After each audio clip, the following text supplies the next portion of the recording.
Hello there, guys, and welcome to Daily Updates. We are doing an early stream as we are doing the countdown to the cabinet announcement by the President of South Africa, Mr. Cyril Ramaphosa.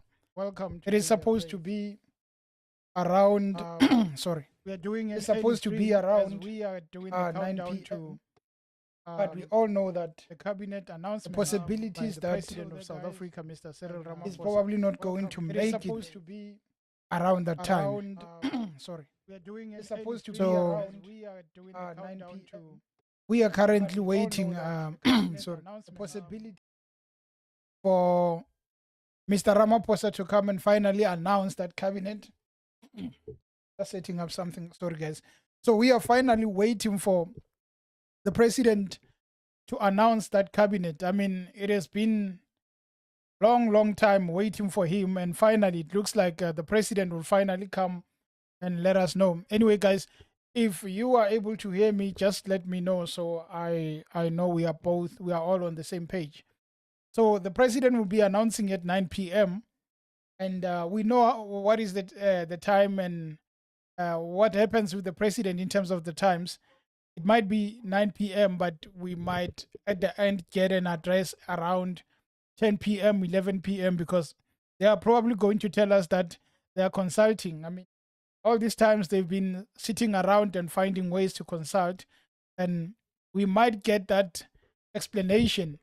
But I would want us to look back at the process of negotiating and this agreement, because just yesterday, EFF announced that they were speaking with, they were willing to work with the ANC, provided the DA and the FF Plus is not part of the agreement. I mean, it seemed like the last minute intervention from the EFF, and by the look of things and how the president has just given us a date and time, it looks like the EFF will not be considered.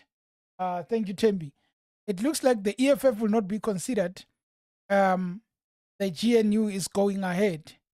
I've got few clips where I think we need to look at them, especially Gayton saying that if by any chance he doesn't get that position of Home Affairs or any other position, he's leaving the GNU.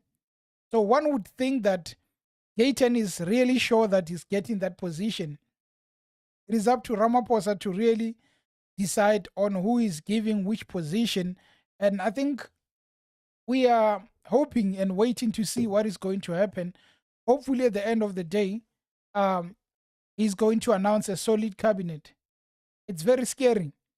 The fact that we don't know how they agreed or what is the plan in terms of how they are going to really put this together. It is really scary. But I believe that whatever agreement they come to, it must be in the interest of the people of South Africa. So there are a few interviews that were done as we wait for the announcement. Firstly, Floyd Shivambu was this morning interviewed on Newsroom Africa, and that was followed by an interview of Gayton with ENCA. That is where he really says that if he doesn't get the position, any position in the GNU, he's leaving. So one would think that definitely Gayton is getting something, because if he was not getting, he should know by now as a member of the GNU. Unless somehow Ramaphosa surprises us and he ends up announcing a relationship with EFF maybe, which is highly unlikely to happen. Sorry. So we are looking at the GNU that was formed by 10 parties, started with 3, IFP, ANC, and the DA, joined by the rest of the political parties. So this is what Gayton says in relation to being picked and being given a position. Means all of you saying you're going to leave if you don't get a post. So explain to me, why will I want to stay where I get nothing? Well, you tell me. Tell me. No, I'm not telling you anything. I'm asking All right, well, let me tell you. There's 5 of us sitting here. Everybody gets a plate. You don't get a plate. So I must now leave and say, hey, for the country's sake, you can eat. My people need jobs. They voted. They put a cross next to Gayton McKenzie. My people need safety. My people are dying on the streets. My people, jobs have been taken by legal foreigners. Abraham, all the jobs he has taken by legal foreigners. Then I must go back and say, sorry, next time. Me. There's no next time. I'm leaving. I'm going to the ground.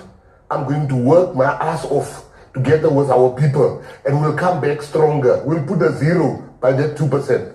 I am leaving if we get nothing. I hope that's clear. I'm in politics for power, not for ambience. Okay. Thank you so much. Thank you for your time this evening. We do appreciate it. That was Patriotic Alliance. I'm in politics for power, not for ambience. And it's true because each and every politician who's in politics, it is not because they just want to present themselves there and maybe go to parliament. It's all about power. And power goes with money. So basically, Gayton is saying that I want a position. If I don't get it, it means they are not really considering my worth. So if he doesn't get that position, he's leaving. I'm really not sure if he's really gonna get it, because if we go back to sorry, that letter of the DA, the letter of the DA really specifies that they are looking to get positions, and if they don't get anything that they are requesting, they are also leaving. So it seems like Ramaphosa has agreed to give some positions to the DA. If you look at this, what the ANC was agreeing with the DA on was the Ministry of Mineral Resources and Energy, Transport, Trade and Industry and Competition, Ministry of Public Works and Higher Education, Public Services and Administration, Cooperative Governance and Traditional Affairs, Ministry of Home Affairs, and Ministry of Justice. So you look at what Gayton is saying, and you really wonder if the DA or the ANC is going to agree to give Patriotic Alliance a position, maybe Home Affairs, and take it away from the DA. Helen Zille would not want that to happen. And I think part of the conversation and the negotiations was that they are going to give DA what they are requesting, but not more than that. I mean, DA wanted a lot of positions up to 10, but ANC ended up saying that the best we can give you is to say that we are giving you 1, 2, 3, 4, 5, 6, 7, 8, 9. Okay, this is what they wanted, but ANC ended up giving them 6. So of the 6, they wanted ANC to add another 3 on top of that. So ANC said that if you want to add 3, we are not agreeing to that, because having 9 positions and 9 deputy ministers, it means that you are getting the whole share, and the rest of these political parties are not going to get anything. That is why Gayton really is saying that if I don't get a position, I am leaving the GNU. And it makes sense. I mean, the Patriotic Alliance really performed well, and one would really want to see them getting a share, because at the end of the day, it's not about who got what, it's about power.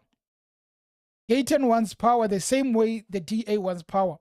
I've been saying that I really feel like parties like the MK and the EFF really shot themselves on the foot. This was the only opportunity to ever be in governance. We are not sure of 2029 if really is going to go the side of the ANC and DA, or whether people are going to side with MK and EFF.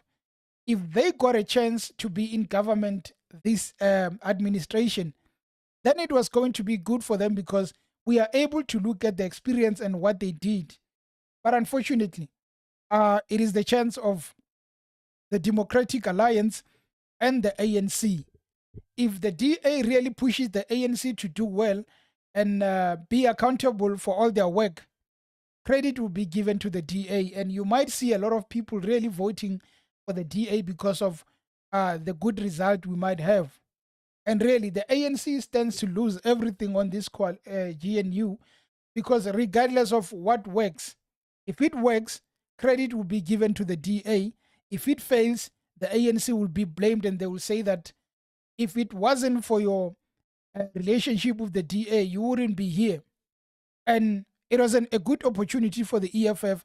I really wait to see what they have in their pocket, so that they can give us, the voters, as a challenge to say that vote for us because this is what we did. You see, when you look at what the ANC got compared to the DA, ANC having 40% and the DA having 21%, it is the only reason that the ANC decided to go with the DA.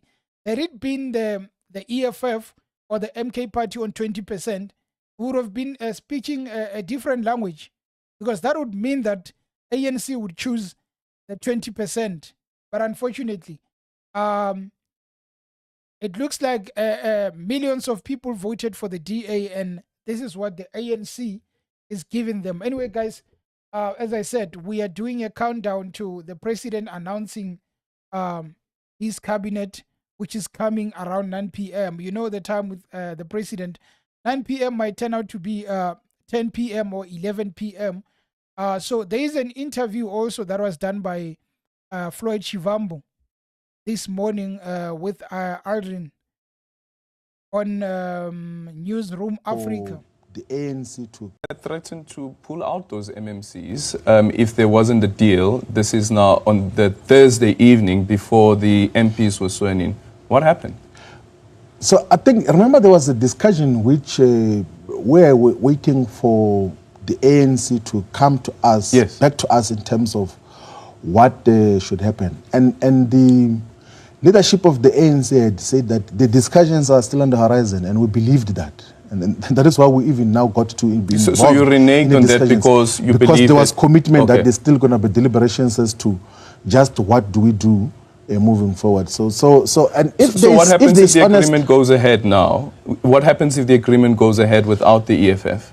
Look, we are going to oppose. We did say in the letter as well that if the DA-ANC alliance goes ahead, we're going to oppose it with everything humanly possible. We're going to oppose from the opposition benches. From the opposition benches, but what happens in the municipalities where you're co-governing with the ANC, where your CIC had threatened to pull out? What happens to that? Yeah, so if the leadership of the ANC in Gauteng and in the regions, or in KwaZulu-Natal, in the Eastern Cape, in the Free State, if they say that they don't want to work with the EFF will gladly withdraw from those governments. I remember, by the way, that so now it's going to be based on them. They would have to take the decision. No, you must understand this context first, that the agreements which we had to constitute government with the ANC in Gauteng, in KwaZulu-Natal, in the Free State, in the Eastern Cape, was not an agreement between the national leaderships of the EFF and the ANC. It was leadership with the provincial leadership. In terms of what got to happen, the national leadership of the ANC has never got to agree with the EFF in terms of constituting government anywhere in South Africa. So that's why I'm saying that if the provincial leadership of those respective provinces is of the view that they want to now filter down the grand coalition between the ANC and the DA to the local state, will gladly accept that. Yeah. Has Paul Mashatile ever reached out to you? No, we've never. Like, the ANC has designated a delegation that is busy with negotiations, and all the negotiations that we have is open negotiations, official process. We don't do underground talk and corner talks. We talk over the table things that we're willing to repeat in public. So there is no any discussion with any other leader of the ANC except those that have been designated by the ANC to talk about this question. Do you know about a split within the ANC-NEC where there are those that are in support of the ANC working with the EFF as well as the MK party, and those who are opposed to that, saying that rather go the Democratic Alliance route? And we are told that the heads of both of these is one is Paul Mashatile, the deputy president, and his supporters who are pushing for EFF-MK deal, and the president and his supporters who are pushing for a Democratic Alliance deal. Look, like in any other normal organization, I'm sure that there would be different interpretations and understanding of just how do you handle conjunctural issues. Like this issue of the ANC losing 50% plus one is happening for the first time at national level. They, of course, will have different approaches depending on their ideological dispositions, sometimes even private interest as to how they interpret certain questions. What we are dealing with ourselves is to treat the ANC that here is our proposal to the entire ANC so that they do not have deliberations with a false view that the only option that they have now is to work with the Democratic Alliance. We have presented a clear framework that is based on the Freedom Charter, that is based on progressive internationalism, that is based on the principle of redress. And we're saying that you can pursue alternate options. You are not beholden to the Democratic Alliance. So we, of course, will contribute to what the ANC gets to deliberate. We're not interested in the internal dynamics of the ANC, but we know that they obviously cannot be homogeneous in terms of how they approach this question. Okay. In your email as well, you speak about the 66%, that essentially when you look at progressive parties as you describe them, yes, you make up about 66%. That's about two-thirds majority, right? Yes. It's about a two-thirds majority. Yeah, the context of that, by the way, which we said in the meeting and which we can repeat as well, is we said that we think that politically what the ANC should have done immediately after elections when they realized that at 40%, their inclination should have been towards the reunification of the liberation forces, of forces that still ascribe to the Freedom Charter, of forces that still believe that there is a historical mission to conclude here in South Africa.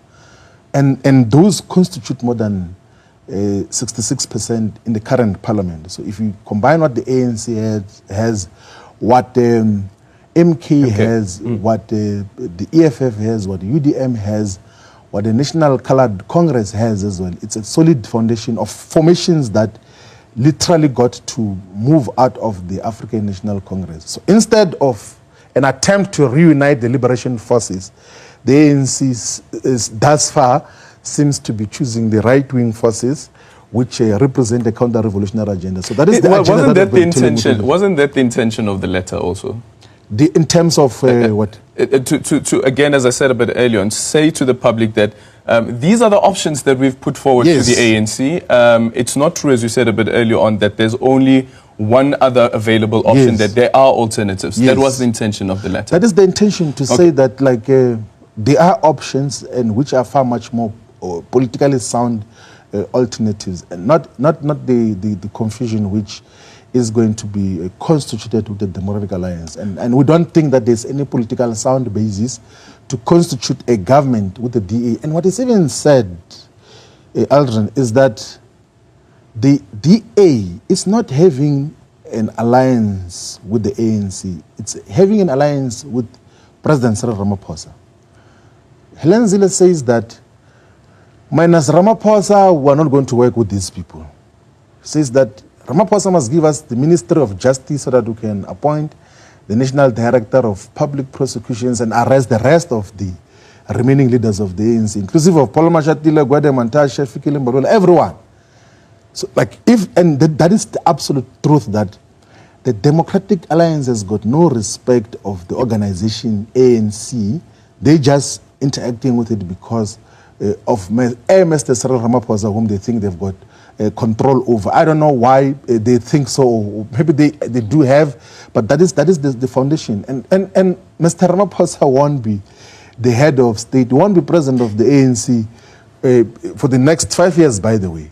So even the foundational composition of this ANC-DA alliance, because it's based on the fact that there's Mr. Ramaphosa there, it's not going to be a durable foundation. But if a foundation of a relationship is based on sound, clear principles, such can be sustainable beyond the individuals who lead such a program. Yeah, let me quickly... It is really safe to say that it is too little too late for the EFF.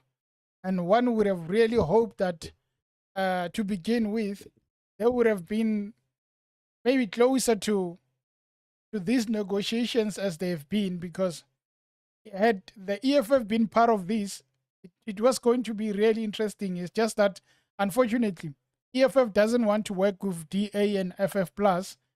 The same with DA. They don't want to work with MK and the EFF. So which puts the ANC in a corner. They had to choose between the 20% of one party and the 20% of two parties.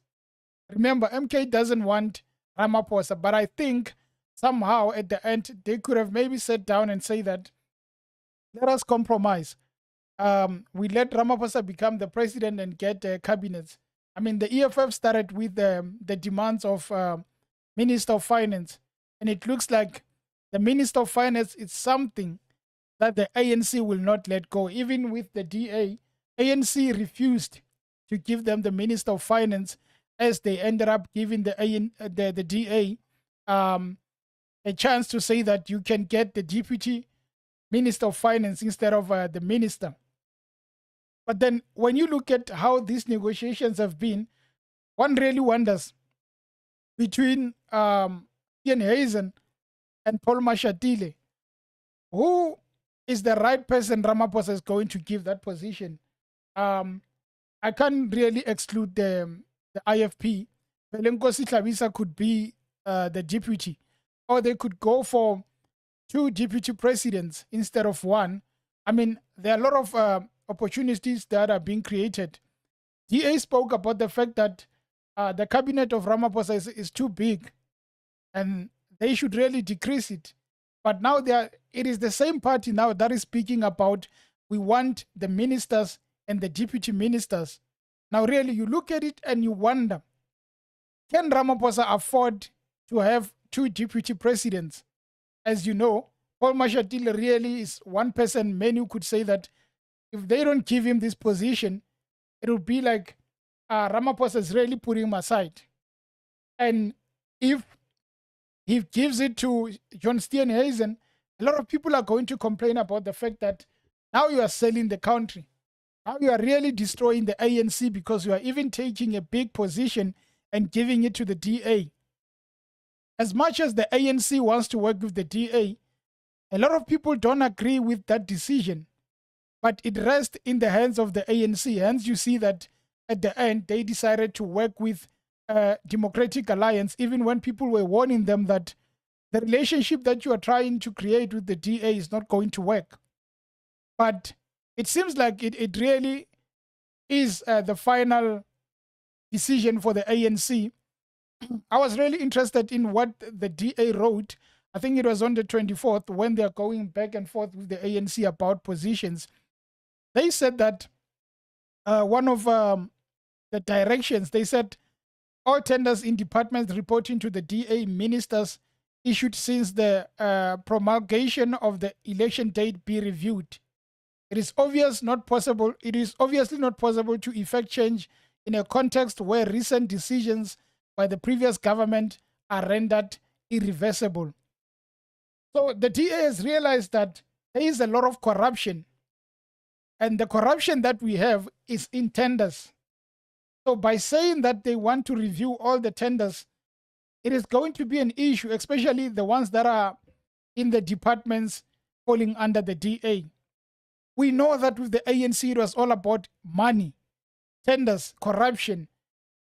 If the DA comes, they might really reveal a lot of corruption, which I think the ANC might not really agree to that directive of the DA saying that we want to look at all the tenders and see if there was corruption in those. That is why you look at someone like John Steenhuisen being given the deputy presidency. You worry a lot because ANC is going to be exposed a lot. They cannot afford to be exposed. They want to give the DA some of the positions, but not the most important ones. I mean, they did get an indication of being given important ones. I mean, even Home Affairs, you look at it, Gayton wants a Home Affairs, but DA says, I'll be happy to take that. And Gayton says, if I don't get that position, then I'm not going to be, if I don't get any, he might not get Home Affairs, it's fine, but if he doesn't get any, he's leaving the GNU, which the ANC cannot afford to have the Patriotic Alliance leave in the GNU. At the moment, the parties that we are really sure that they're getting positions in the GNU, it is the ANC, the Democratic Alliance, Patriotic Alliance. Good is definitely going to get, Patricia de Lille is definitely going to be given a position. IFP will be given a position. And I think VF Plus is going to get a position too, including probably they could squeeze in the UDM. But parties like Al Jama, they are probably going to be given lesser positions than the rest of them, because it goes with how many votes, how many percentage you receive during the elections. So the biggest issue is John Steenhuisen. If they give John Steenhuisen the deputy president, a lot of people are going to complain. Not just political parties. A lot of people are going to say that the introduction of John Steenhuisen proves to be a bigger problem to us than we could think. Again, this is the clip of Gayton really speaking about getting that position. If it means all of you saying you're going to leave if you don't get a post. So explain to me, why would I want to stay where I get nothing? Well, you tell me. No, I'm not telling you anything. I'm asking. All right, well, let me tell you. There's 5 of us sitting here. Everybody gets a plate. You don't get a plate. So I must now leave and say, hey, for the country's sake, you can eat.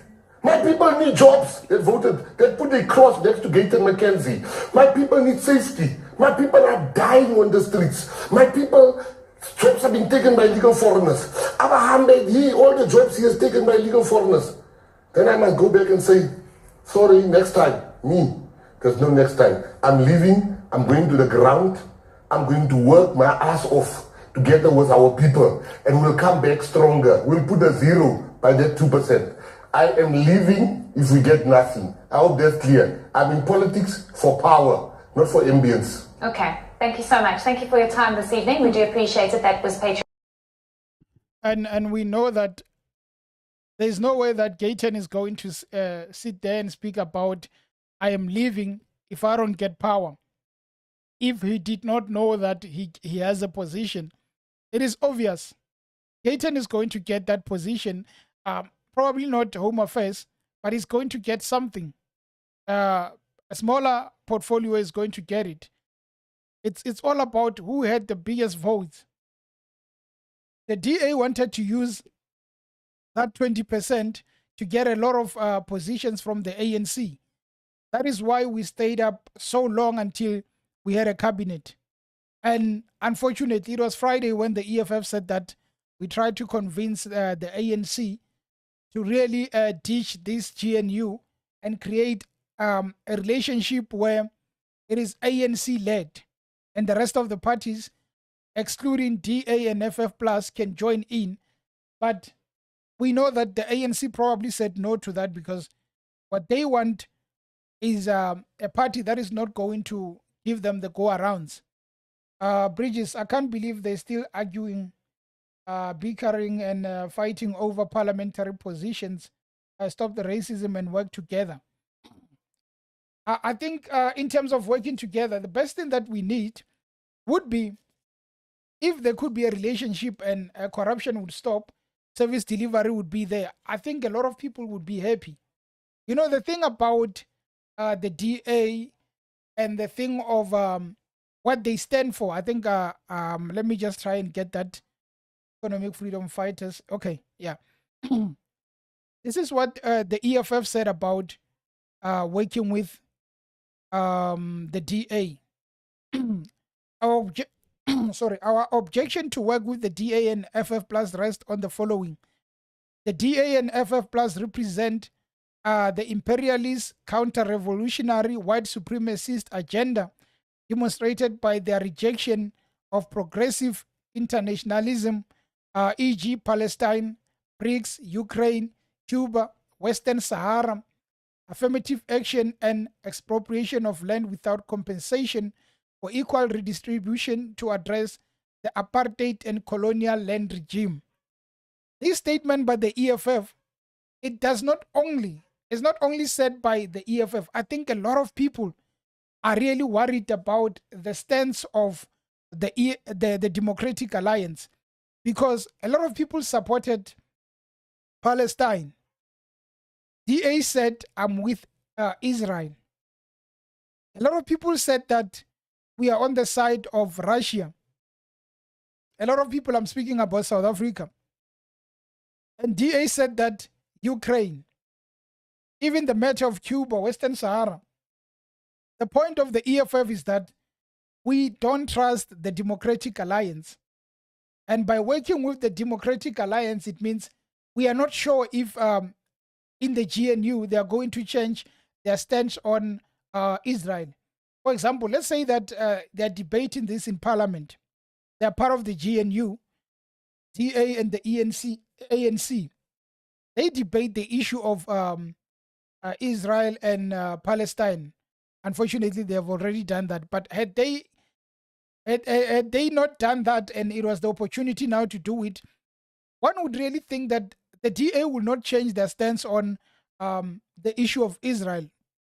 They were definitely going to stand with Israel.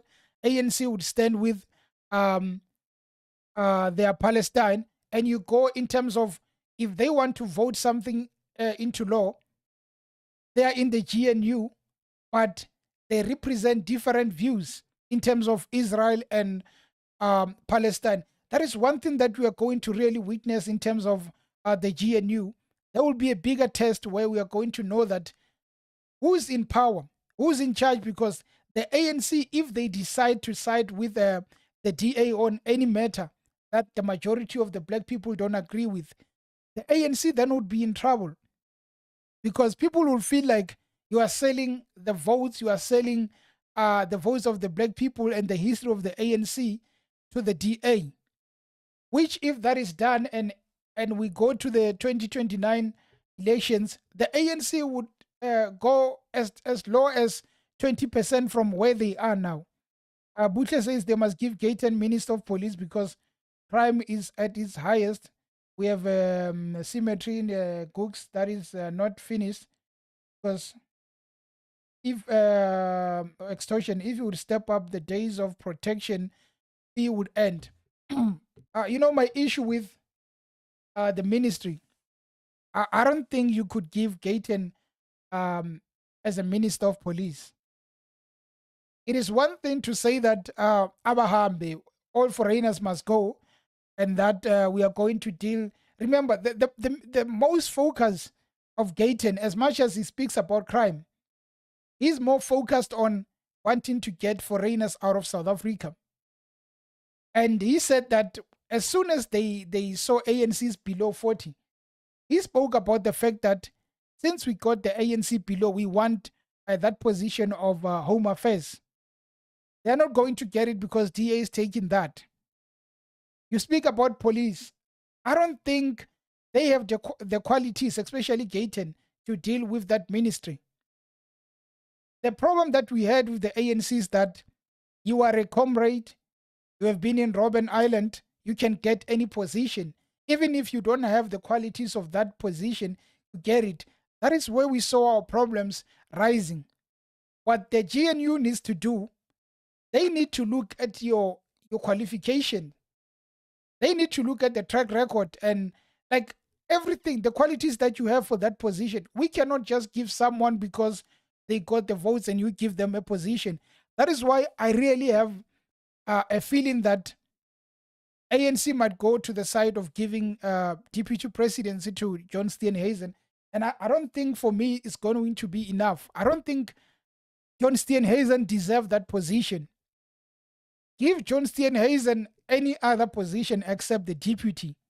Because by giving him that, firstly, he probably didn't even finish matric. I know politics is not about where you went to school or how, because there are people who didn't even finish grade 7, but they got positions. But really, now what they need to do is to set an example to say that a person that needs to be given a position, they should have such qualifications so that we know that they can have accountability. We are 20 minutes to 9.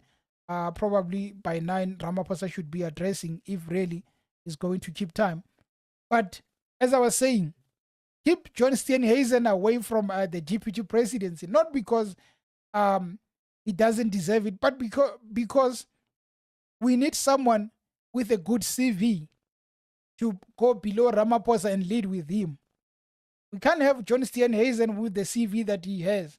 And if people really feel like the issue of sidelining the DA in terms of position is us saying that we are against racism, but in turn, we are being against DA, it would really be unfair because John Steenhuisen doesn't qualify. If we had Helen Zille, I think people would really feel like, of course, maybe give it to Helen.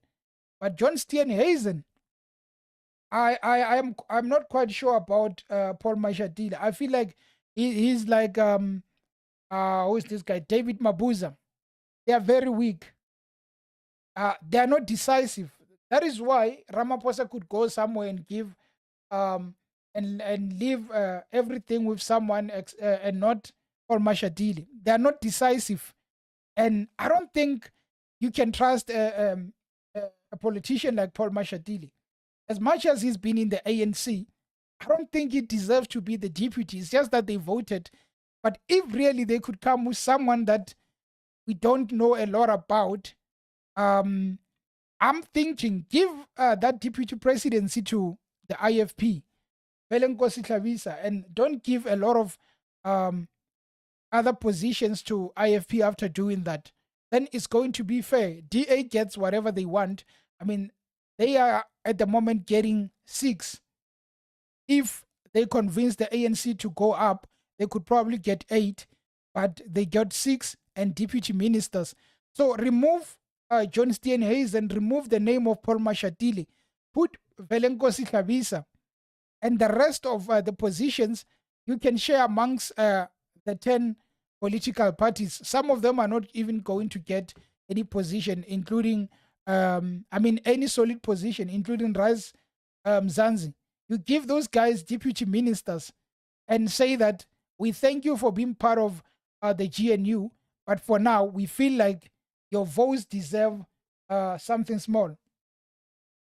Bushle, don't go to where he is because of his color and privilege.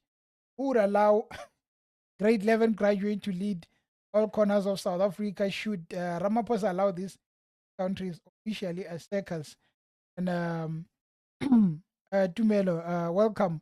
One thing about awaiting this new incoming cabinet is that even though it's to be announced, we know for a fact that it is never going to give us hope. Really, Tumelo, are you not hopeful that finally the president of South Africa is going to come up with a strong cabinet where he's not thinking about the comrades who went to Robben Island? Finally, he's not just going to pick from the credentials of fighting apartheid. He's going to pick from people who probably have the qualities to lead. And by qualities, we are not talking about someone who's been in politics for long. You have to have some papers. Back yourself with papers. That is why we can't have John Steenhuisen. And we are not hating by not wanting John Steenhuisen anywhere near the deputy presidency. Because you give these people the positions, they're going to shame that share of deputy presidency.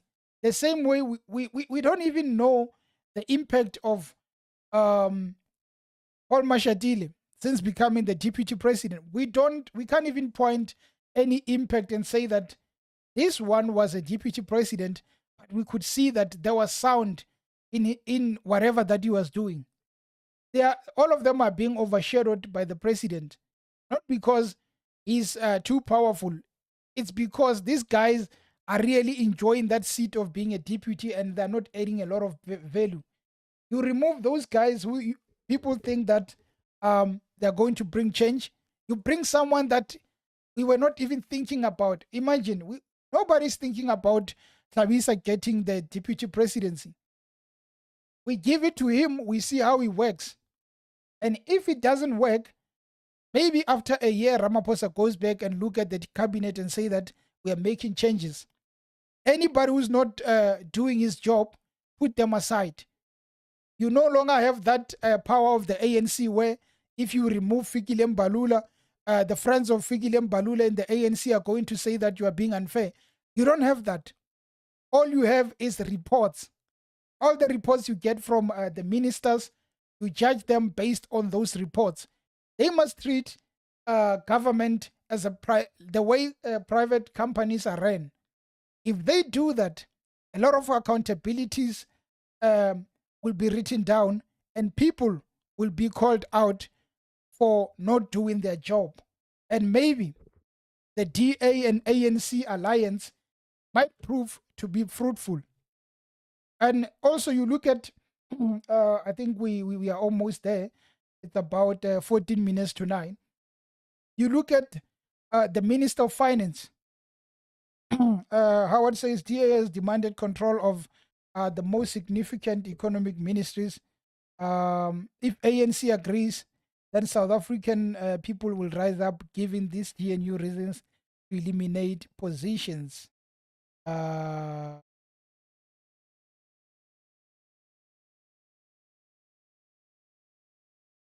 hear you, Stephen. I hear you, and welcome, Stephen. You know, the thing is that DA knows that they have power. And by having power, without the DA, ANC is not going to be in power.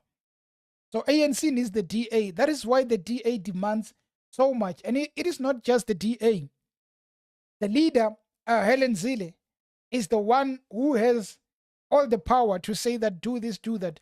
I was really shocked the day she went on an interview to say that Fikile Mbalula did not read that statement of intent. He did not read to understand. He just looked at it and then comes on to invite other political parties. Shaming Fikile Mbalula. But after a few days, we hear that the Patriotic Alliance is part of the GNU. Like, where is the consistency in terms of how these guys are running the GNU? But we know that the GNU is probably not going to pass 2 years without controversy starting. All we are waiting for is for Parliament to open. I think Ramaphosa said on the 18th of July is going to open Parliament officially. All we want to see is Parliament opening. These people putting their boots on the ground. You are going to see a lot of problems here because each and every person would want to outshine what the ANC did and what the ANC holds in terms of ministries. When you have that, you might have a lot of competitions instead of who does what and who doesn't do what. And in the end, competition might not be a healthy competition because we know that the comrades, they are famous for creating corruption. Now they have people who are going to be competing with them in terms of we want to outshine you. Once the ANC are outshined, they are not going to be happy.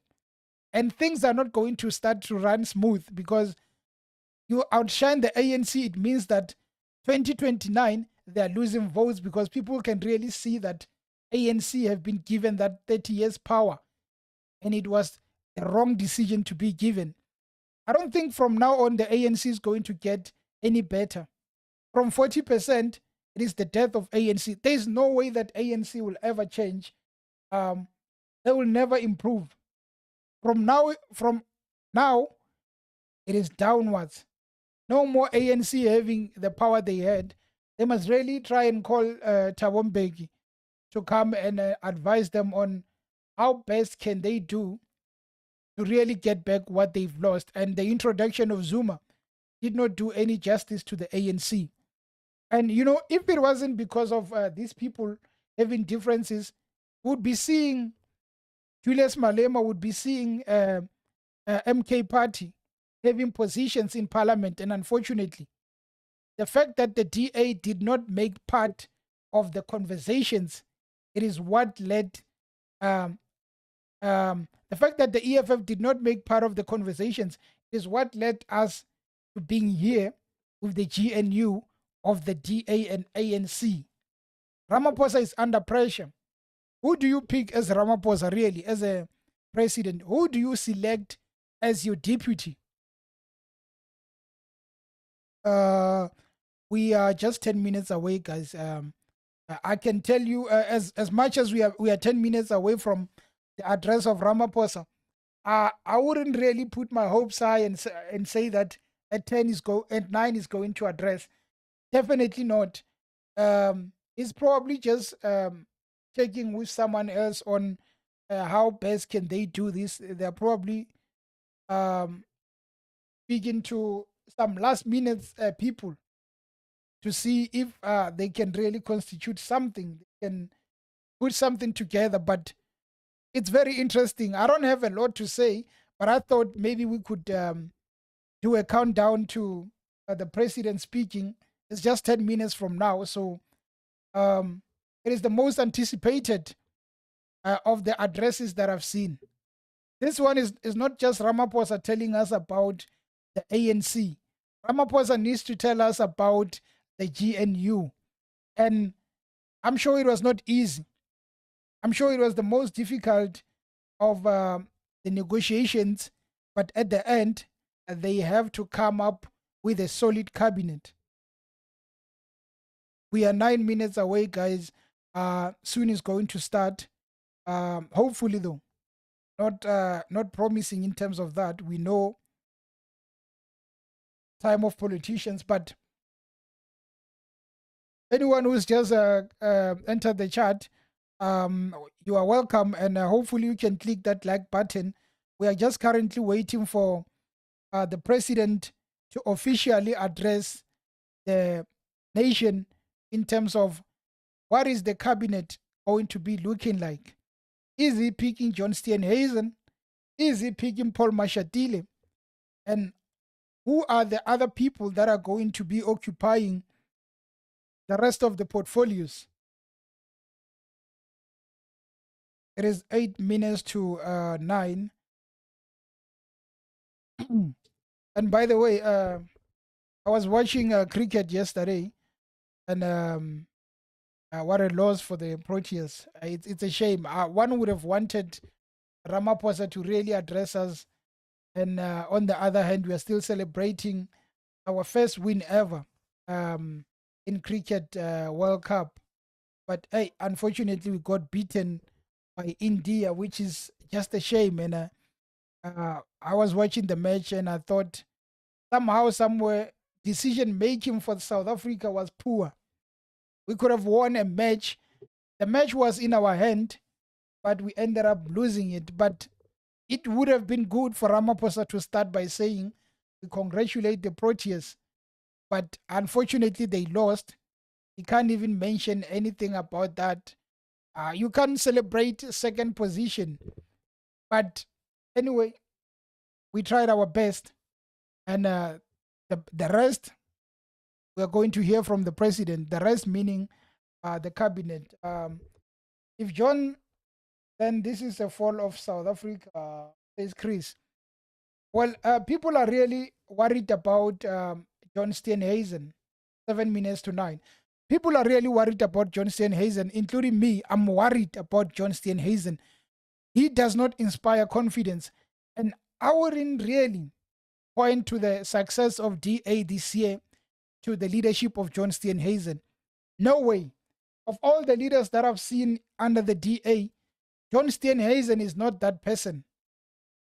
Nothing against him, but John Steenhuisen is not that person. Accountant, welcome.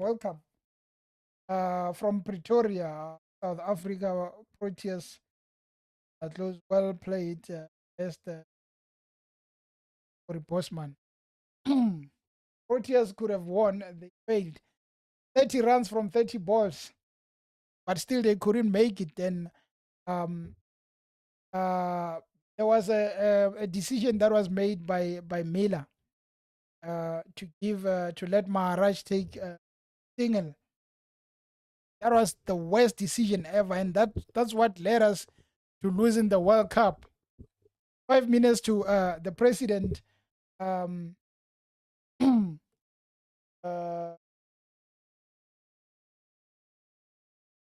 the president address, which is about to go in 5 minutes, guys. Here the question is John Steenhuisen or Paul Mashatile. And I'm saying have John Steenhuisen, Paul Mashatile, and Tlhabisa in one bucket and just put your hand in, and then whoever you come up with, do that and make sure that you appoint them. Because I mean, who do you pick? You look at John Steenhuisen, Tlhabisa, you look at Paul Mashatile. You have grade B. All of them are graded B. And you are like, I can't do anything about this. But at the end of the day, I have to make a decision. Aubrey, thank you, my man. Thank you for tuning in. Thank you very much. So, 6 minutes to. Who do you pick between these two?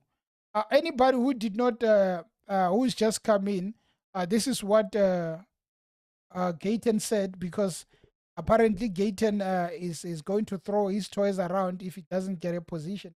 We are just 4 minutes to 9. Gayton, if it needs all of you, you saying you're going to leave if you don't get a post. So explain to me, why will I want to stay where I get nothing? Well, you tell me. No, I'm not telling you anything. I'm asking. All right, well, let me tell you. There's 5 of us sitting here. Everybody gets a plate. You don't get a plate.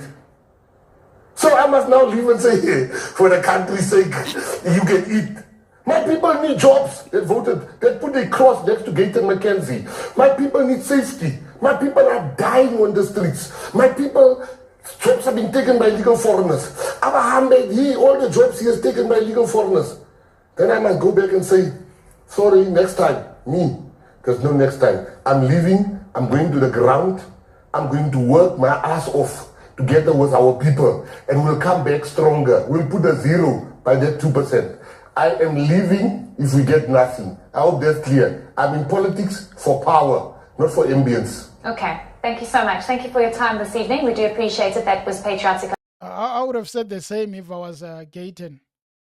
I cannot go and convince people to vote for me and then not get power. You want to be given an opportunity if you really want to work. You want power. And unfortunately, we could really be sitting here and speaking about the EFF and wondering who's going to get that position. Unfortunately, they are not in the conversation unless something we don't know happens. Unless something we don't know happens and the EFF gets a position. But I doubt that ANC will give EFF a chance after waiting so long to constitute cabinet, and then finally at the last minutes, the EFF gets a position. I don't think EFF will get anything, and I don't think their proposal to, sorry, I'm just sharing a link. I don't think their proposal to the ANC to have a relationship that excludes the DA and the FF Plus is going to be taken by Ramaphosa. I think they are going to put it to the side and not really agree with what the EFF wants. One party that is not really saying anything about this coalition, it's the MK party. They're just criticizing. They are not really trying to be part of the government.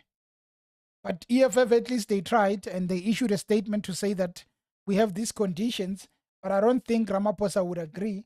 What we have is that the only hope we have is that Ramaphosa, when he announces that cabinet, he must make sure that he doesn't give important portfolios to people we don't trust. They cannot give people we don't trust huge portfolios. That is why the DA could not get finance. Now ANC said that instead of giving you finance, we are going to give you the deputy presidency. So that is what they can really speak about in terms of what they're getting. But we can really be surprised by what is going to happen, because at the end we might see Ramaphosa giving positions to DA that we really never thought they could really give them to. But I mean, it's 9 o'clock, guys. Now the countdown begins. Now we know that we are probably going to wait 30 or 1 hour waiting for Ramaphosa. But I think any minute from now, they're going to go live. I'm just going to switch myself off. Then we're going to wait and listen to Ramaphosa. That's if he comes. I mean, we can't trust the president. When coming to announcing, the president is one person who's like, he's scared of making decisions. Now you have the DA on the corner, which is going to say any problems, any step you do, they're going to be scrutinizing it. Ramaphosa and the ANC, they probably are not happy with what they have, but it can work. They fought in Robben, they went to Robben Island to celebrate and have power, but finally they've been reduced. 40%, it does not look good on them. And they see themselves sitting on the table with the Democratic Alliance, and they have to share power. The question is, who's going to get more power than the other? Because DA does not want little power. Mtokozi Steenhuisen will contradict Ramaphosa as his deputy in terms of BRICS, Russia, Palestine. It is a joke. That is what I'm thinking, that how is the ANC and the DA going to work when really they don't advocate for same policies? Like you have Israel. The DA says, I'm siding with Israel. ANC says Palestine. If they go and debate that in parliament, and maybe they want to vote and say that we want to vote against what is happening in Israel and Palestine. The next thing we see, DA going with what they believe in, and the ANC going with what they believe in. Next thing, that GNU is not speaking the same language. That is one thing people have been afraid of, saying that if we really go with the side of ANC working with DA, we are really putting ourselves in trouble, because at the end, crucial decisions might go the side of the DA, or it might even be a split decision, because people don't have same policies, but they are working towards the same government. It is going to be a shocker. 3 minutes past 9, guys. As I check everywhere, Ramaphosa is not announcing anything, but hopefully he starts announcing. Nothing so far. My wildest guess is that Ramaphosa will announce the cabinet at 10 p.m. So let us wait to see how that is going to work. Yeah, but we can trust in that. Just a second. Check everywhere. I'm also checking on SABC in case. Yeah, still not live. He's not going to be live anytime soon. He's still worried about John Steenhuisen, that should I give him this position? You give him position tomorrow when we wake up. Chaos. Because they gave a position to John Steenhuisen. Tokosi Ramaphosa is not scared. He has delivered the ANC to the DA directly than any other ANC president has done. His mission is done. You think so? Mutibi says Julius would make an impactful contribution as the DP. Chris, we are going to be streaming it live, definitely. I'm not going to tell you what he said. Guys, anybody who thinks that we are not going to be live, probably you are new here, but what we do most of the times is that we do a countdown, and as soon as they go live, I switch my my microphone, my camera, we go live and watch with the rest of them. I'm anticipating this the same as everyone does. So I'm definitely going to be streaming it. There are a lot of options to stream this. Don't worry about that. The best thing you guys can do, and I'm pleading with you, is to click the like button. When you click the like, it really we are suggested to a wider audience than we are doing at the moment. So please click that like button as we are counting down to Ramaphosa. So nothing yet, and probably is going to be like this for quite some time. We are not going to get an address until 10 p.m. The man is never on time.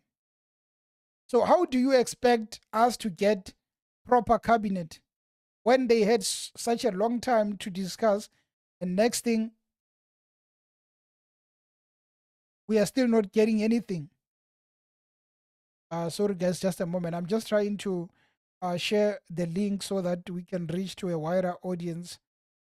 But yes, I'll keep checking if really there are updates in terms of Ramaphosa being live.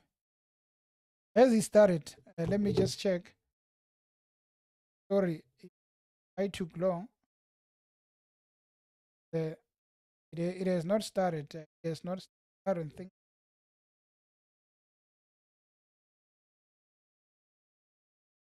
He has not started. Listen, we can get it anyway, though. The thing of he has not started. Who's saying he started, guys? He has not started yet. I would really know if he has started, because I have I've just timed everything to check if he has started. No more. No, there's no more announcement from Ramaphosa. You are not giving us the correct details. He has not started. As soon as he started, guys, we are going to go live. But as I said, we know Ramaphosa is not going to be on time. That's how it goes. People are going to complain about it, but it's how they work. Regardless of who is complaining, they are never on time. So you know that 9 becomes 10. But as we are waiting, guys, the question is, who's going to be the president? Who's going to be the deputy president of South Africa? Paul Mashatile or Ian Hazen? I did not check what votes are saying as we did a poll. But I would think that really, if pressure really is on the side of Ramaphosa, is going to pick John Steenhuisen, and if really he doesn't have pressure from the DA, he might really pick Paul Mashatile and not John Steenhuisen. But at the end of the day, it's resting on their decision. We are 8 minutes. Let me just play this clip, guys, while we wait, because, hey, you know, we might wait more than... Threatened to pull out those MMCs if there wasn't a deal. This is now on the Thursday evening before the MPs were sworn in. What happened? So I think, remember there was a discussion which we're waiting for the ANC to come to us, yes, back to us in terms of what should happen. And the leadership of the ANC had said that the discussions are still on the horizon, and we believed that. And that is why we even now got to be involved. So you reneged on that because you believe there was commitment that there's still going to be deliberations as to just what do we do moving forward. So what happens if the agreement goes ahead now? What happens if the agreement goes ahead without the EFF? Look, we are going to oppose. We did say in the letter as well that if the DA-ANC alliance goes ahead, we're going to oppose it with everything humanly possible. We're going to oppose it from the opposition benches. From the opposition benches, but what happens in the municipalities where you're co-governing with the ANC, where your CIC had threatened to pull out? What happens to that? Yeah, so if the leadership of the ANC in Gauteng and in the regions, or in KwaZulu-Natal, in the Eastern Cape, in the Free State, if they say that they they don't want to work with the EFF will gladly withdraw from those governments. I remember, by the way, that so now it's going to be based on them. They would have to take the decision. No, you must understand this context first, that the agreements which we had to constitute government with the ANC in Gauteng, in KwaZulu-Natal, in the Free State, in the Eastern Cape, was not an agreement between the national leaderships of the EFF and the ANC. It was leadership with the provincial leadership. In terms of what got to happen, the national leadership of the ANC has never got to agree with the EFF in terms of constituting government anywhere in South Africa. So that's why I'm saying that if the provincial leadership of those respective provinces is of the view that they want to now filter down the grand coalition between the ANC and the DA to the local state, will gladly accept that. Yeah. Has Paul Mashatile ever reached out to you? No, we've never. Like, the ANC has designated a delegation that is busy with negotiations, and all the negotiations that we have is open negotiations, official process. We don't do underground talk and corner talks. We talk over the table things that we're willing to repeat in public. So there is no any discussion with any other leader of the ANC except those that have been designated by the ANC to talk about this question. Do you know about a split within the ANC-NEC where there are those that are in support of the ANC working with the EFF as well as the MK party, and those who are opposed to that, saying that rather go the Democratic Alliance route? And we are told that the heads of both of these is one is Paul Mashatile, the deputy president, and his supporters who are pushing for EFF-MK deal, and the president and his supporters who are pushing for a Democratic Alliance deal. Look, like in any other normal organization, I'm sure that there would be different interpretations and understanding of just how do you handle conjunctural issues. Like this issue of the ANC losing 50% plus one is happening for the first time at national level. They, of course, will have different approaches depending on their ideological dispositions, sometimes even private interest, as to how they interpret certain questions.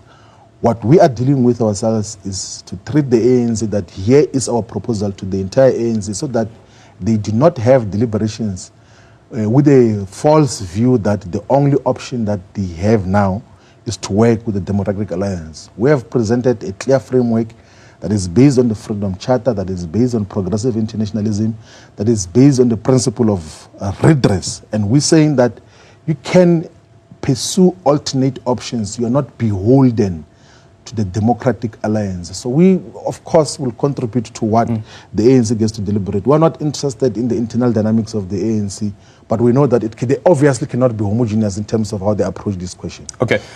In your email as well, you speak about the 66%, that essentially when you look at progressive parties as you describe them, yes, you make up about 66%. That's about two-thirds majority, right? Yes. It's about a two-thirds majority. Yeah, the context of that, by the way, which we said in the meeting and which we can repeat as well, is we said that we think that politically, what the ANC should have done immediately after elections, when they realized that at 40%, their inclination should have been towards the reunification of the liberation forces, of forces that still ascribe to the Freedom Charter, of forces that still believe that there is a historical mission to conclude here in South Africa. And those constitute more than 66% in the current parliament. So if you combine what the ANC has, what MK has, what the EFF has, what the UDM has, what the National Coloured Congress has as well, it's a solid foundation of formations that literally got to move out of the African National Congress. So instead of an attempt to reunite the liberation forces, the ANC thus far seems to be choosing the right-wing forces, which represent a counter-revolutionary agenda. So that is the agenda. Wasn't that the intention of the letter also? In terms of what? To again, as I said a bit earlier, and say to the public that these are the options that we've put forward to the ANC. It's not true, as you said a bit earlier on, that there's only one other available option, that there are alternatives. That was the intention of the letter. That is the intention, to say that like there are options, and which are far much more politically sound alternatives, and not the confusion which is going to be constituted with the Democratic Alliance. And we don't think that there's any political sound basis to constitute a government with the DA. Just to intervene, guys, we are still waiting. He has not started. As I said, we know it's going to take much more longer than we thought. He hasn't started anyway. So as soon as he starts, we are going to go live. Unfortunately, the president probably still consulting. He's probably not sure with the answers, with who is speaking as the people that are going to lead the country. But we are really nervous in terms of the address and waiting to see how this thing is going to come about. At the moment, it's just a waiting game to see how things are going to work. His brother-in-law, Patrice Motsepe. Yes, guys, please click that like button. We are currently on 120. So we are all really waiting for the president to speak. If really you are rushing somewhere, you must just know that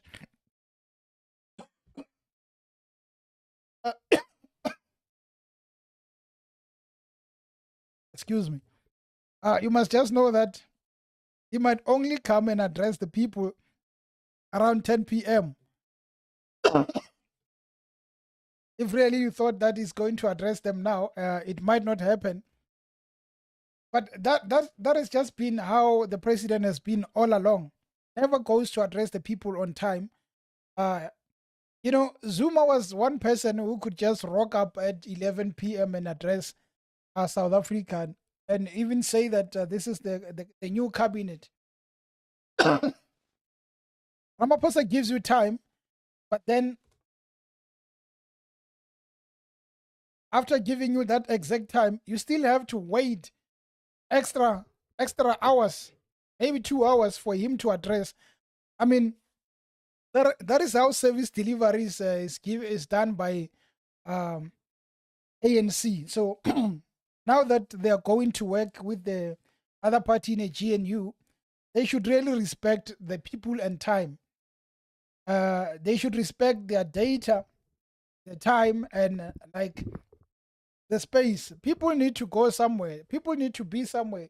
We want to be busy, but because this is very crucial to the country, we are waiting to see what the address will be like.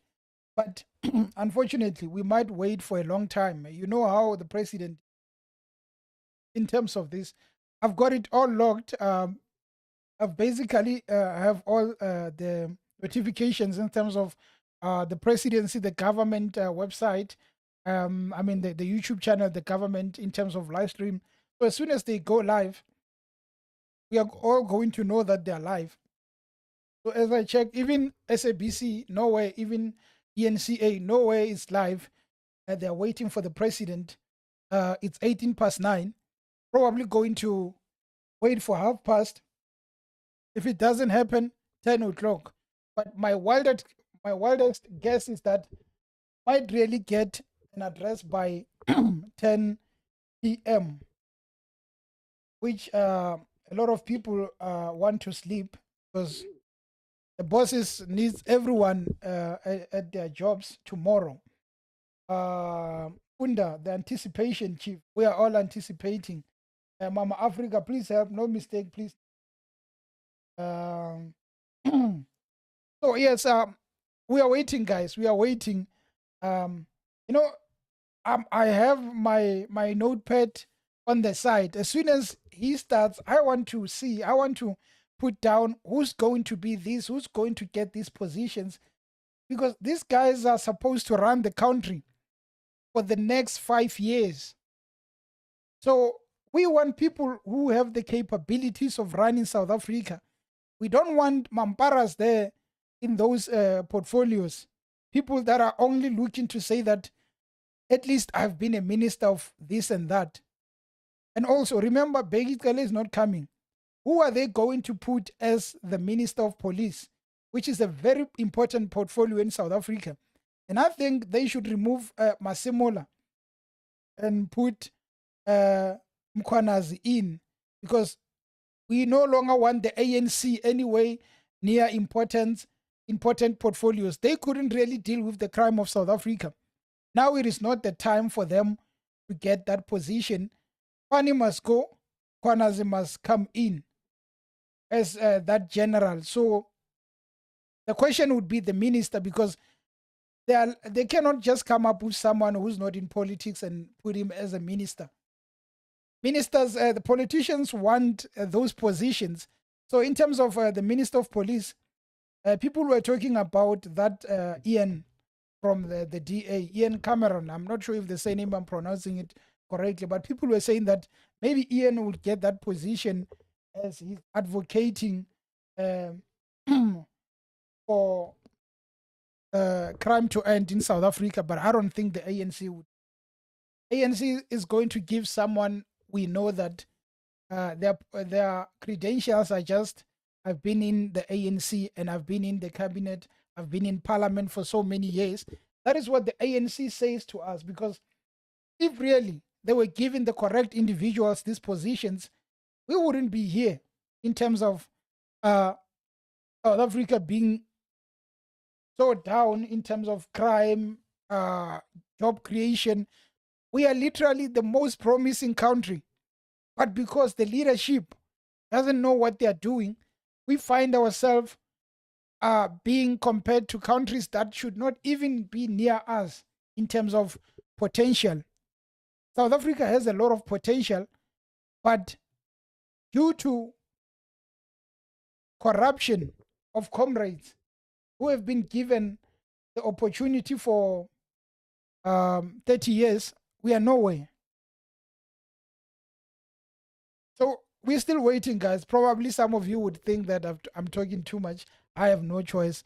We could check clips, but next thing we are looking at a clip and Ramaphosa has started and we are late. So bear with me and my voice for so long until the president starts. I would really want to see him addressing also, but you know, it's South Africa. 9 means 11 p.m. And for now, it's a waiting game. And so many you can criticize like.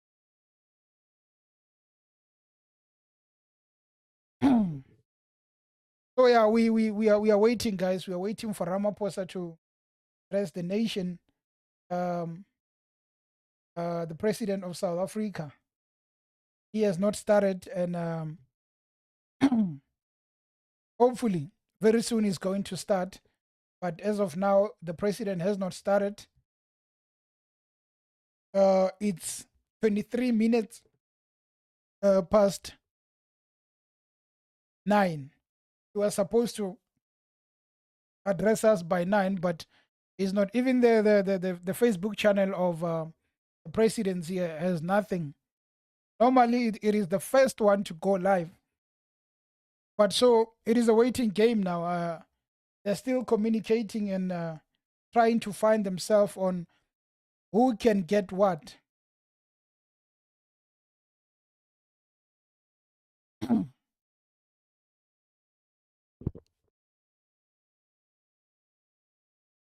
Let me see. Long as we wait for this. Don't want to end up losing track of. During that process of this, what Tito Mboweni was saying. During that process of this interim government, a constitution was being written, if you recall, and the constitution was finalized in 1996, and that government of national unity came to an end. The National Party left the government, but fortunately the IFP stayed on. So you had the government basically of the ANC and the Inkatha Freedom Party. Context is different now. Right. What we have now is not a transitional government. It's an attempt at trying to form a government because the elections were not decisive. No party was big enough to form a government on its own.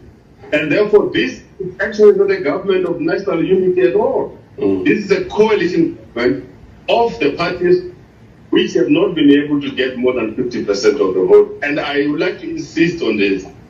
Conceptually, this is not a government of national unity we're talking about. We're talking about a coalition of parties to form a government. And I think that's very important. Is a GNU a Faustian pact? It's the question, sir, you asked on X. Faustian, my understanding is that it's basically something that is done for present gain without regard of future cost or consequence. What's your concern, sir? I want to emphasize once again that conceptually we're not dealing with a government of national unity here. We're dealing with a coalition of parties to try and form a government. The danger that we have here is the following, and I thought I should make this point. When you have so many parties coming together to form a government, the question is then what happens of the distinction between the executive and the legislature? Will these parties in parliament behave differently to the way they would behave because they're part of the government? Maybe we should look at it differently. We should look at a situation where a few parties, maybe the ANC, DA, ISP, maybe the MK party, if they so wish.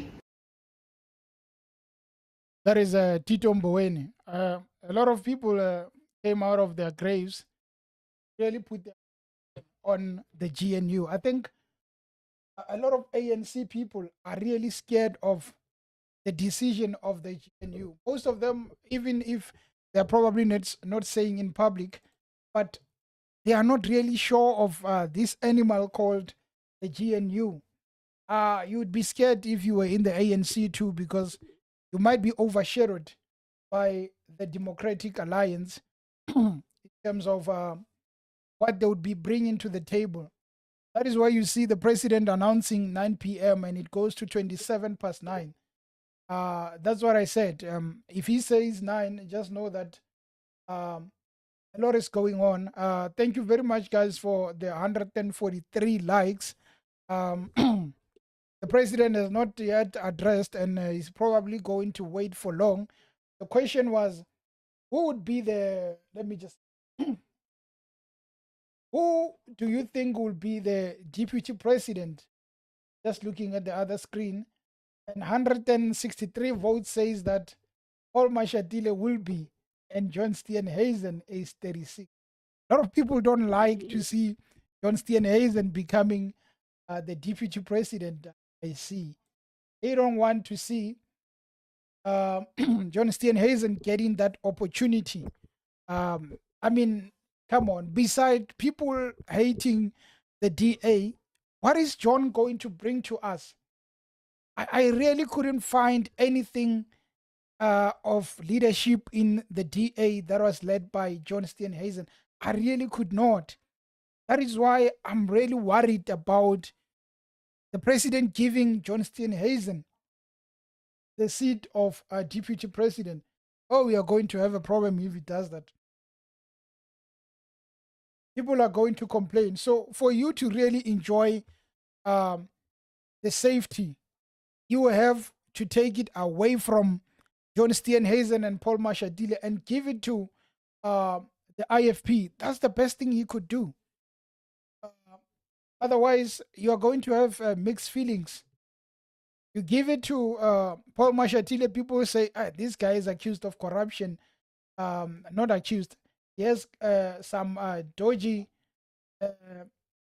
allegations that are yet to be proved. And you give it to John Steenhuisen as don't just say is John a grade 11 deputy president. You give it to him, people will complain about the fact that anyone who has just done matric, they can get that position since John Steenhuisen received it. If you compare South Africa with the rest of the world and probably Africa, our major problem is that you have people that are given positions, and when you look at them, they have no credentials. Their credentials is just that I fought for this country. I have fought white and black domination. And next thing, you get that seat. It has to move away from what Nelson Mandela did. Nelson Mandela was about the rainbow nation, bringing black and white, colored Indians, everyone together. But from Nelson Mandela, at least Thabo Mbeki was about economy, trying to get investors. From there, the ANC should have been removed. They've done their job. Maybe get someone who can give us a different view. Unfortunately, we couldn't get that. And another question, guys, if really we get Ramaphosa as a president, in the next coming years, when they would be voting for a new ANC leader, who has the qualities to be a leader of the ANC? I feel like the ANC has just lost anything that we can call a president material. There is no one. After Ramaphosa, you don't have anyone who have the capabilities. We can't even talk about Paul Mashatile, because Paul Mashatile does not offer anything. The same way that Mabuza really, he could not go and contest Ramaphosa because he knew that he doesn't offer anything. So now what you have is that after Ramaphosa, there will never be a leadership in the ANC because, unfortunately, justice, we are still waiting for the president, my man. He has not yet arrived. That is why I'm talking too much, because I'm trying to push time. So basically, after Ramaphosa, you don't have anyone. We had people like, who's this guy? In your mouth, something like that. Gigaba. We had people like Gigaba. Had potential, a lot of potential. But he just killed himself like that. And that potential was gone. I see he's back now in parliament. But really, he had a good potential. Now you don't have someone you can look at and say, this is the future ANC leader. They have nobody. They can just tell themselves that they should groom someone when they still have time. But the next 5 years, who can they groom? Probably go and look at females. You could have had Naledi Pandor as the president of South Africa. Everyone would have been happy. And even if not the president, maybe the deputy president of South Africa, people would have been happy, because Naledi shows that she's serious about her business. Mama Africa, deputies Mashatile. It is possible that Paul Mashatile will be president of South Africa. I think it's very possible. Oh, Matume, Ronald Lamola, Matume Joseph. You're quite right about Ronald. I think there is potential in Ronald. There's potential. He's one of the people that can be groomed to be a future leader. You're quite right. You're quite right. I forgot about Lamola. Lamola is one person they could try to really groom, and he needs to step up. I mean, they're getting old. This thing of the ANC leaders being over 50 years old, over 60, that thing has to come to an end. You have to groom young guys. I mean, even Lamola, if he has to be the president, he probably has to wait 15 more years before he can become the president. Edas, you are gonna have to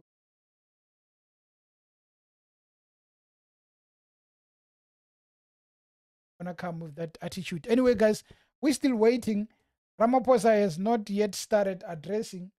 So it is 21:34. Anytime from now, he can, but I think it is going to be at 10 p.m. That is the best time that we can look at. For now, it is the waiting game. We just wait for the president to come out.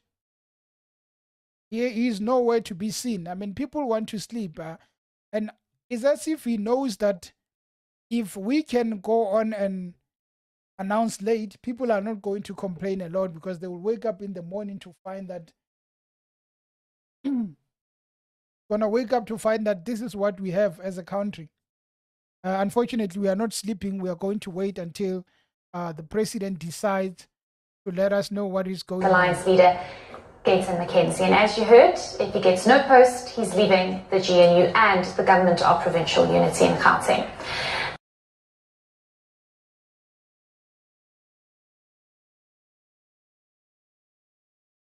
something Gayton, if it needs all of you, you saying you're going to leave if you don't get a post. So explain to me, why will I want to stay where I get nothing? Well, you tell me. No, I'm not telling you anything. I'm asking. All right, well, let me tell you. There's 5 of us sitting here. Everybody gets a plate. You don't get a plate. So I must now leave and say, hey, for the country's sake, you can eat.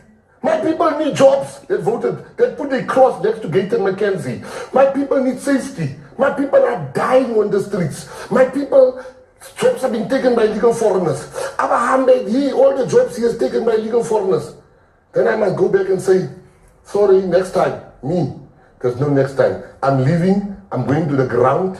I'm going to work my ass off together with our people. And we'll come back stronger. We'll put a 0 by that 2%.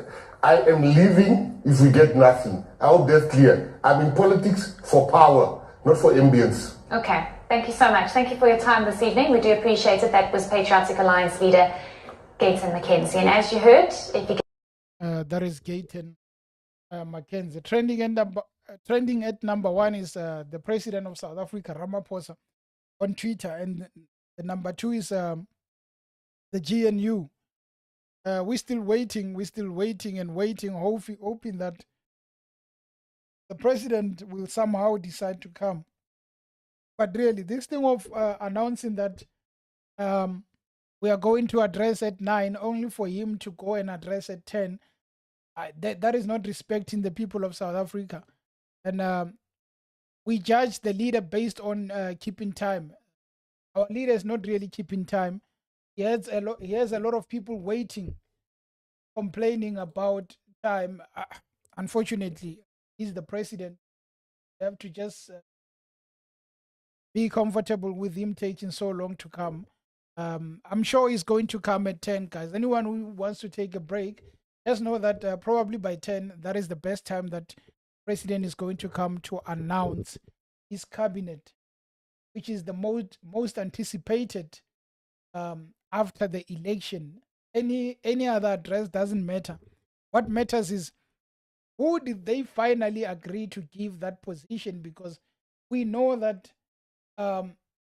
DA has been trying to get a position, a lot of positions. They were given 6 ministries.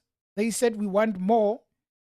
Now, will Ramaphosa really give them more, or is it just them agreeing that we are getting more? Probably they said that we don't want more, as long as on that 6 you can give us deputy president, giving it to John Steenhuisen. I'm sure everybody's not going to be happy about that. 2138. Let's just check if really on the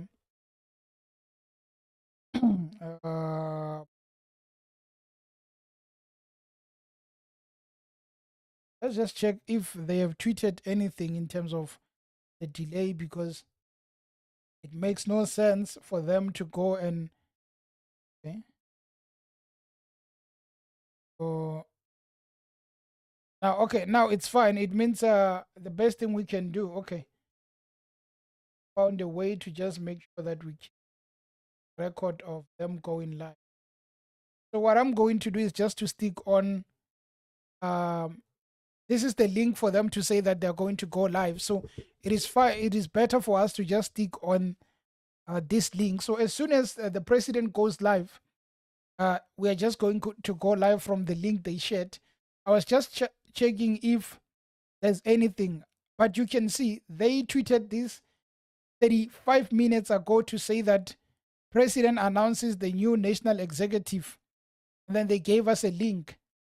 But after 35 minutes, we still don't have any thing showing us that there would be an address.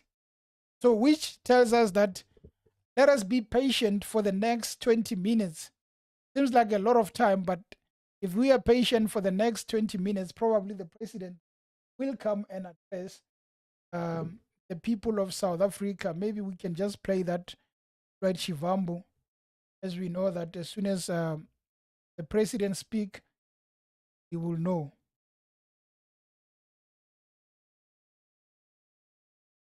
threatened to pull out those MMCs if there wasn't a deal. This is now on the Thursday evening before the MPs were sworn in. What happened? So I think, remember there was a discussion which we're waiting for the ANC to come to us, yes, back to us in terms of what should happen. And the leadership of the ANC had said that the discussions are still on the horizon, and we believed that. And that is why we even now got to be involved. So you reneged on that because you believe there was commitment that there's still going to be deliberations as to just what do we do moving forward. So what happens if the agreement goes ahead now? What happens if the agreement goes ahead without the EFF? Look, we are going to oppose. We did say in the letter as well that if the DA-ANC alliance goes ahead, we're going to oppose it with everything humanly possible. We're going to oppose from the opposition benches. From the opposition benches, but what happens in the municipalities where you're co-governing with the ANC, where your CIC had threatened to pull out? What happens to that? Yeah, so if the leadership of the ANC in Gauteng and in the regions, or in KwaZulu-Natal, in the Eastern Cape, in the Free State, if they say that they don't want to work with the EFF will gladly withdraw from those governments. And remember, by the way, that now it's going to be based on them. They would have to take the decision. No, you must understand this context first, that the agreements which we had to constitute government with the ANC in Gauteng, in KwaZulu-Natal, in the Free State, in the Eastern Cape, was not an agreement between the national leaderships of the EFF and the ANC. It was leadership with the provincial leadership. In terms of what got to happen, the national leadership of the ANC has never got to agree with the EFF in terms of constituting government anywhere in South Africa. So that's why I'm saying that if the provincial leadership of those respective provinces is of the view that they want to now filter down the grand coalition between the ANC and the DA to the local state, will gladly accept that. Yeah. Has Paul Mashatile ever reached out to you?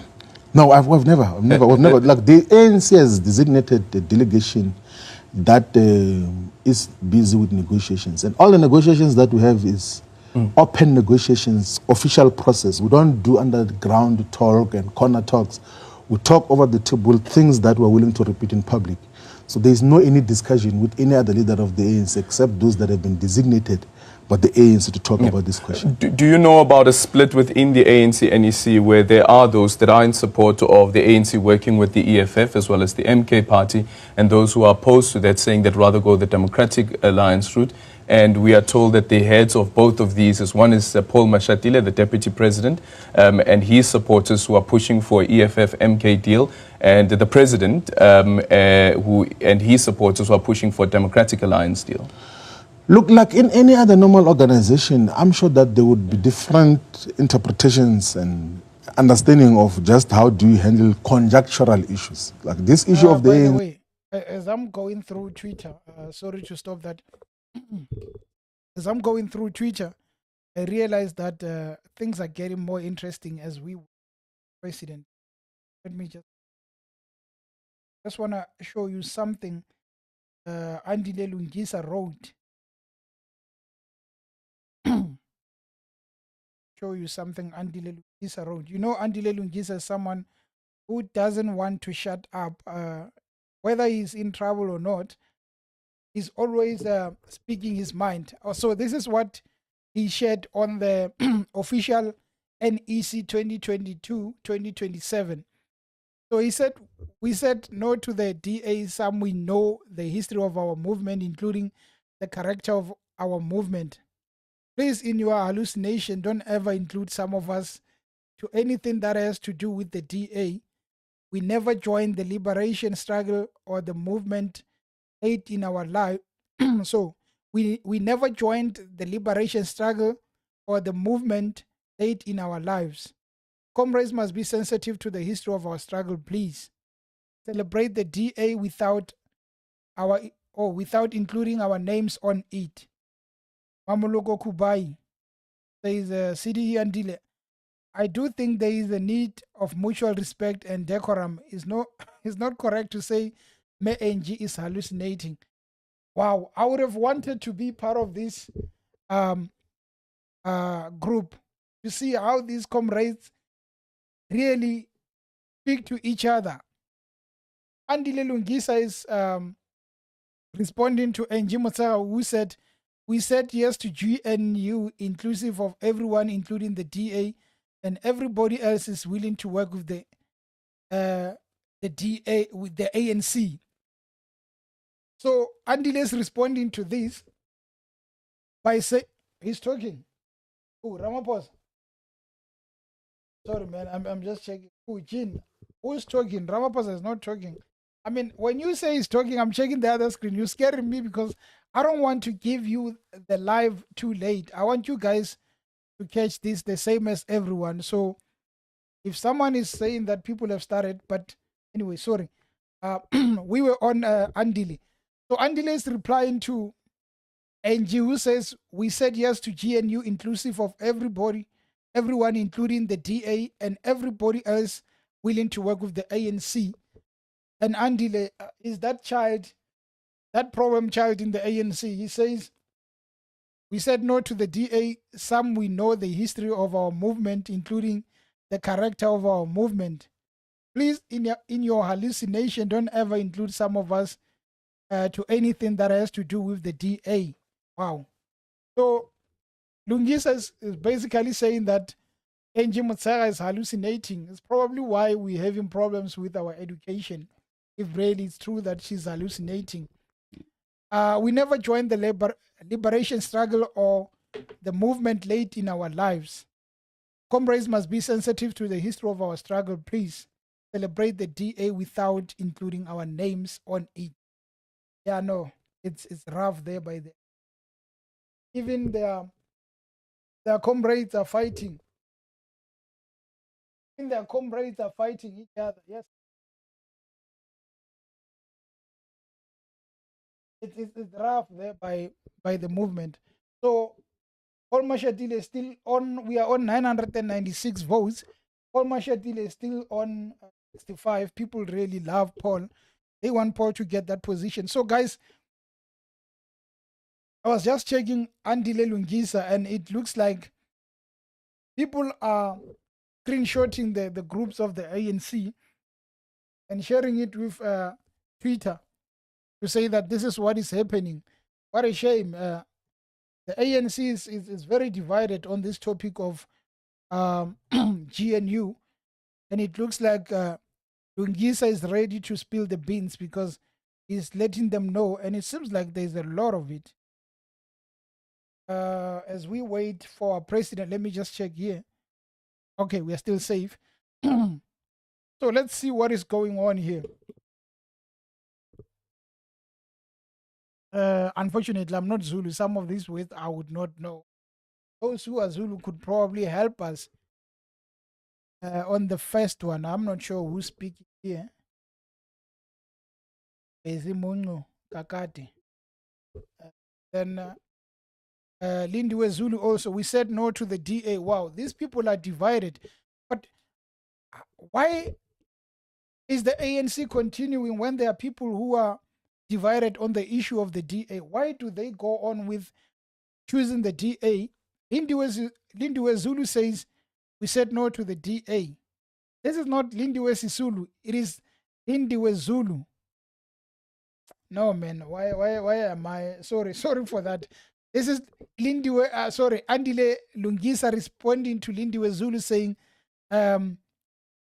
Lindiwe Zulu said, "We agree we would engage everyone. I'm happy they are behaving this way. True colors and nothing new. A chance for us." I think Lindiwe Zulu was speaking about the DA, and Andile Lungisa is responding saying, "We said no to the DA." Sorry, I think I misled you guys on this. And then Angie Motsaga, that's where she said, "We said yes to the GNU, inclusive of everybody, including the DA and everybody else willing to work with the ANC." Dr. Nkwasasana, Minister Dlamini Zuma says, "Not all of us said yes to the DA." Wow, this is very interesting. So at the moment, Lindiwe Zulu, Lungisa, Nkwasasana, Dlamini Zuma have said that we are not siding with the DA. And that is where he's saying things of hallucinating, and Mamoloko Kubai calling him out for that, what he said. And Lungisa responding to Mamoloko says, please, people must never ever include some of us on anything that has to do with the DA. We will never be ideological and cultural captured.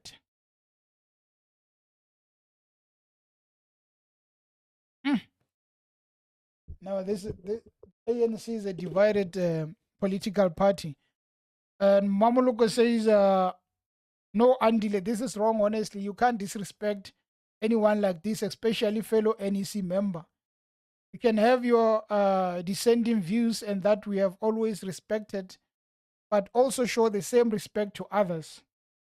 We have no monopoly of being correct and upright.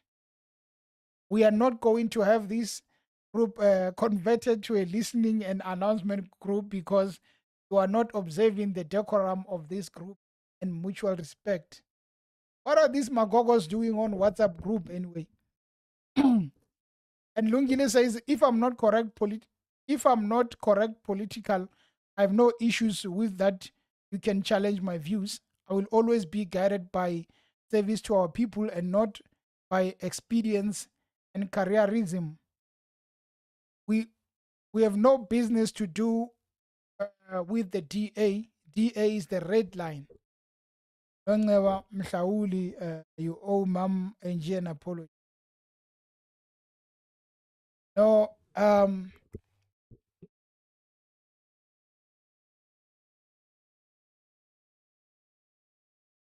no, thanks for that, Butle. Thanks for that. I see.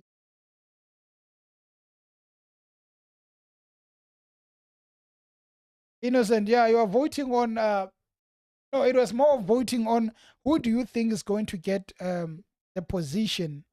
I mean, it's just a fun poll as we wait. ANC people are fighting amongst themselves. We are 8 minutes to Ramaphosa addressing us, and they are even leaking their conversations, their WhatsApp conversations, where these comrades are fighting about the decision to work with the DA.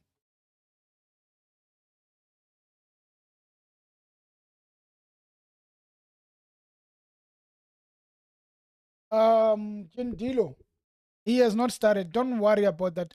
Guys, please be rest assured that as soon as the president starts, we are going to start.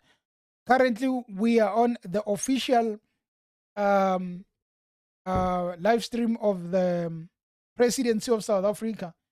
So this is the most trusted in terms of announcement. We are on it. Oh, for a second, I thought they were going live as it started bleeping. But yeah, we are on it. And anything that is going to be related to announcement is started. On the 29th of May, the people of South Africa voted in a watershed election. In casting their votes, our people made it clear that they expect political parties to work together to deliver on a mandate of transformation, growth, and renewal.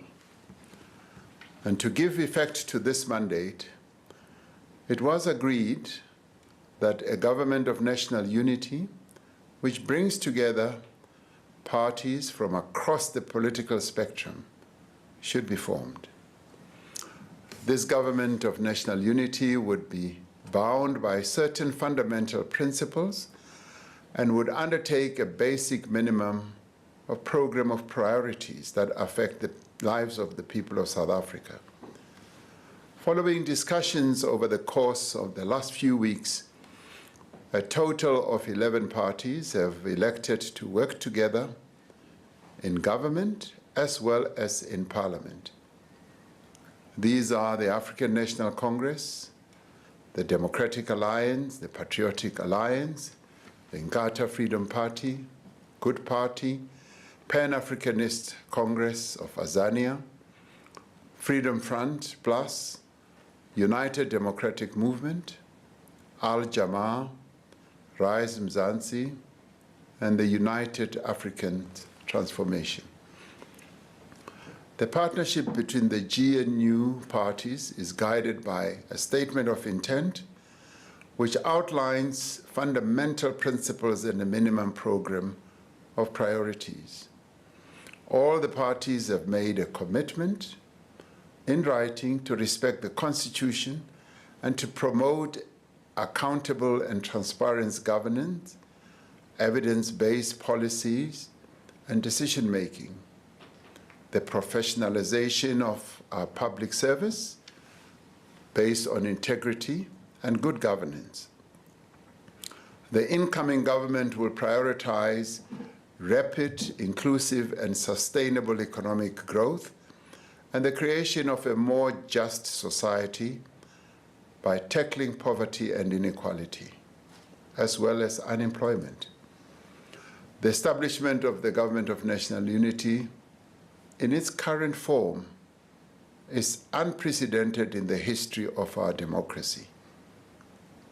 We have had to consider how to form a new government in a manner that advances the national interest, that also gives due consideration to the outcome of the election and that makes use of the respective capabilities within each of the parties represented. We have had to consider not only the immediate needs of the country, but the needs of all our people.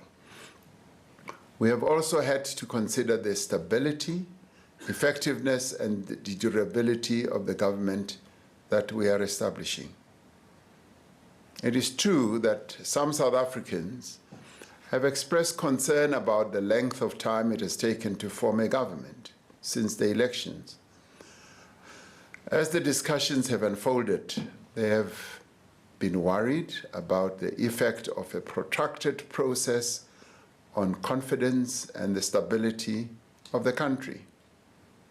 At the same time, many people have pointed to the experiences of other countries that have far longer history in democracy, where the formation of multi-party governments have sometimes taken several months. In one case, formation of a government took more than a year.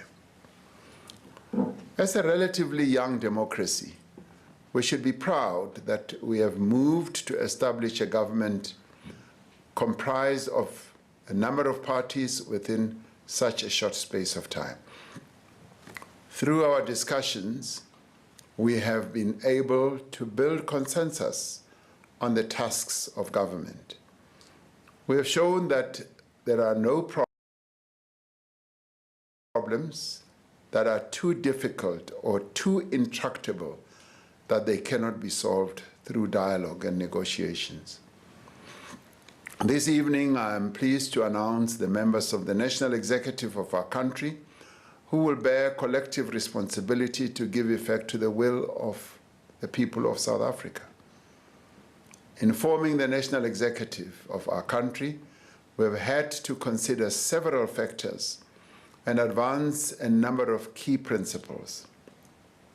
We've had to ensure that the incoming government will be effective and that it will have people with the experience, the skills, and capabilities to deliver on its mandate. It is important that we deploy into positions of responsibility people who are committed, capable, and hardworking, and who also have integrity. We've had to ensure that all the parties are able to participate meaningfully in the national executive, as well as in various parliamentary positions, and that they should represent the diversity of the people of South Africa properly. We have sought to ensure that the national executive is representative of the people of South Africa, giving due consideration to gender, to youth, demographics, as well as the regional distribution in our country. We want South Africans to see themselves reflected not only in the composition of government, but also in the policies and the programs of our government. Given the challenges that our country faces today, and considering the electoral mandate this government must implement, And I mean that we must work hard to ensure that we achieve all the goals that we have set out. And with due regard to this, I've decided to make a number of changes in the government's portfolios. In the course of the 6th administration, I indicated my intention to reduce the number of portfolios in the National Executive. However, due to the need to ensure that the National Executive is inclusive of all the parties that are part of the Government of National Unity, this has not been possible. In some instances, we've had to consider it necessary to separate certain portfolios to ensure that there is sufficient focus on key issues. The ministries of electricity and energy will now be merged. There will be a separate Ministry of Minerals and Petroleum Resources. The Ministry of Agriculture will be separated from the Ministry of Land, Reform and Rural Development. The Ministry of Higher Education will be separated from the Ministry of Science, Technology and Innovation. The Ministry of Justice and Constitutional Development will be separated from the Ministry of Correctional Services. There will no longer be a Ministry of Public Enterprises. The coordination of the relevant public enterprises will be located in the Presidency during the process of implementing a new shareholder model. However, various key institutions will be reporting to the various ministries for policy matters. The following appointments to the executive will therefore be made. The Deputy President is Paul Mashatile. The Minister of Agriculture is John Steenhuisen. The Deputy Minister of Agriculture is Rosemary Nokuzola Kapa.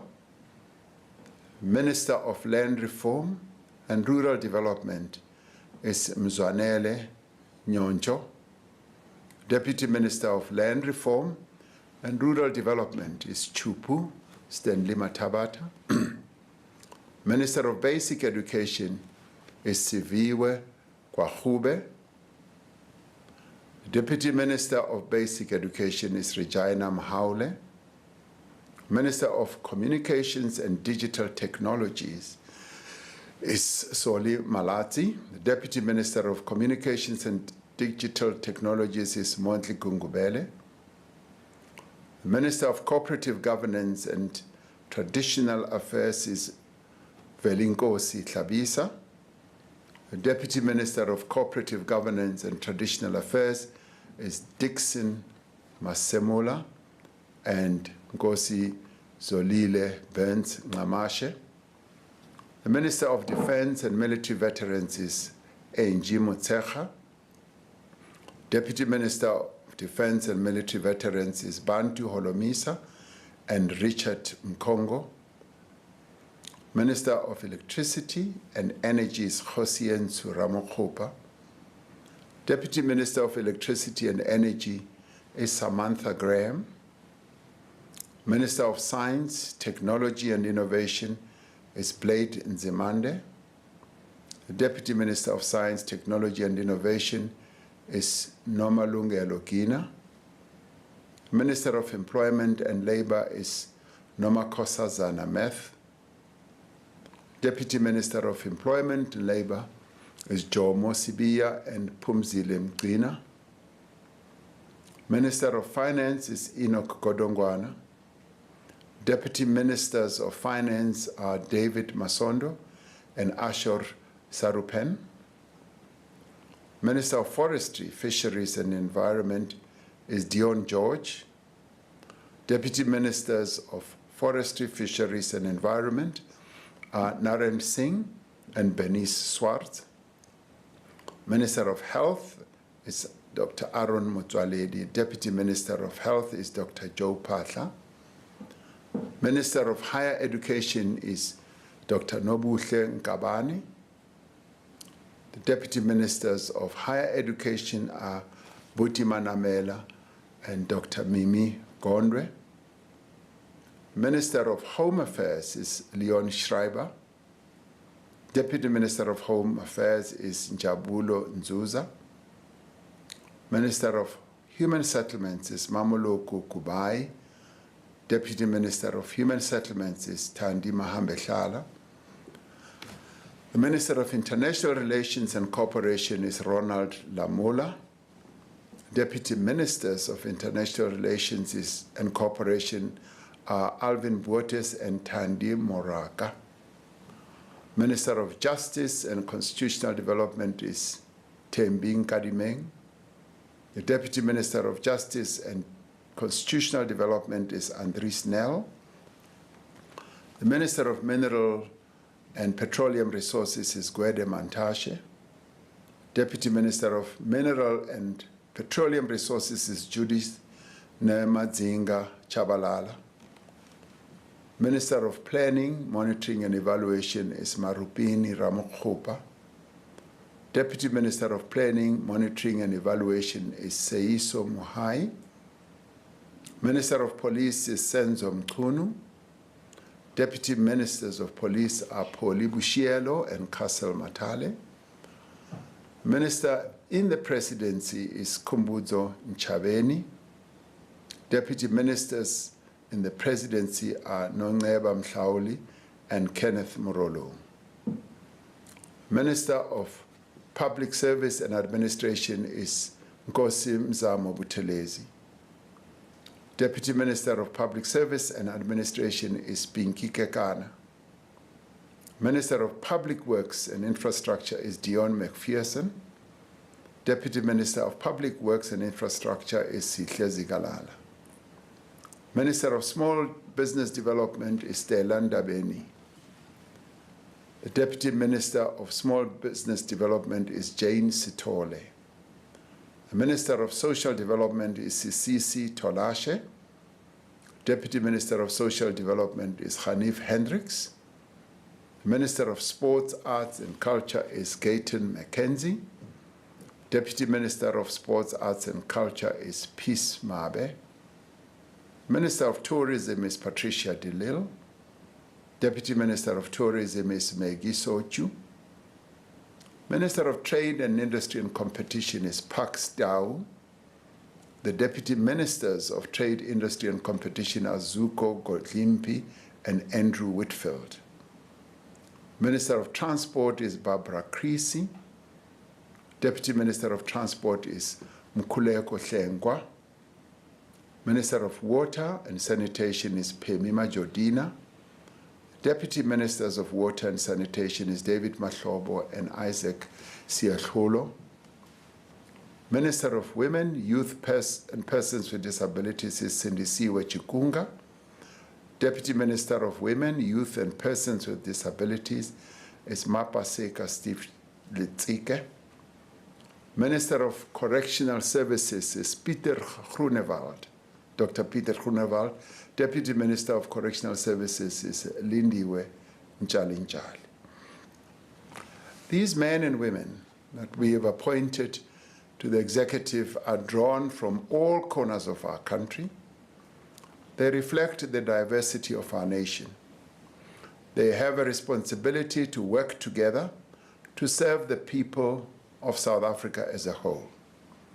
None of the members of the National Executive has been appointed to serve the interests of a particular constituency, a particular party, or a particular section of society.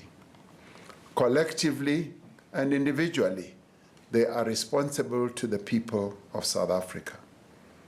In the spirit of partnership and collaboration, the incoming government will work together with other formations to convene what we have spoken about a few days ago, which is a national dialogue. Through this national dialogue, all parties, civil society groups, labor, business, and other stakeholders will be invited to work together to address the critical challenges facing our nation.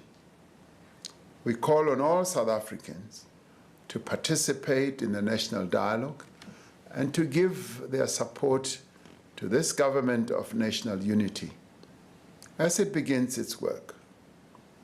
As the leaders of political parties, as ministers and deputy ministers, as public representatives, we understand and accept the responsibility that we bear. We have all been called upon to serve the people of this country, and we will do so to the utmost of our ability. I thank you. We thank you too. Okay, guys.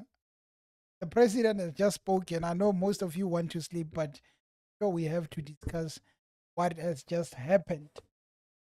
So basically, the standout of all of them is Gayton. Gayton has been given sports. He's been looking to get a position, and finally, Gayton has received the position of the sports. I just want to go through them. I tried to write, but I think I might have missed some of them. I just want to check this. SABC present journalist was just making a short list of what. Okay, so currently, as compared to my notes here, we have Paul Mashatile. I asked you guys to vote, and it looks like you were on the money. Paul Mashatile has been given the deputy presidency. It was going to be impossible to have John Steenhuisen becoming the deputy president. I'm just looking at comments. I'm sorry. So basically, John Steenhuisen is in agriculture. Let's check. John Steenhuisen has been given agriculture. We have Paul Mashatile as the deputy president, and agriculture goes to John Steenhuisen. Basic education, Siviwe Warube. Defense minister, I think I don't really agree with what I see here. Defense has been given to Angie Motshekga.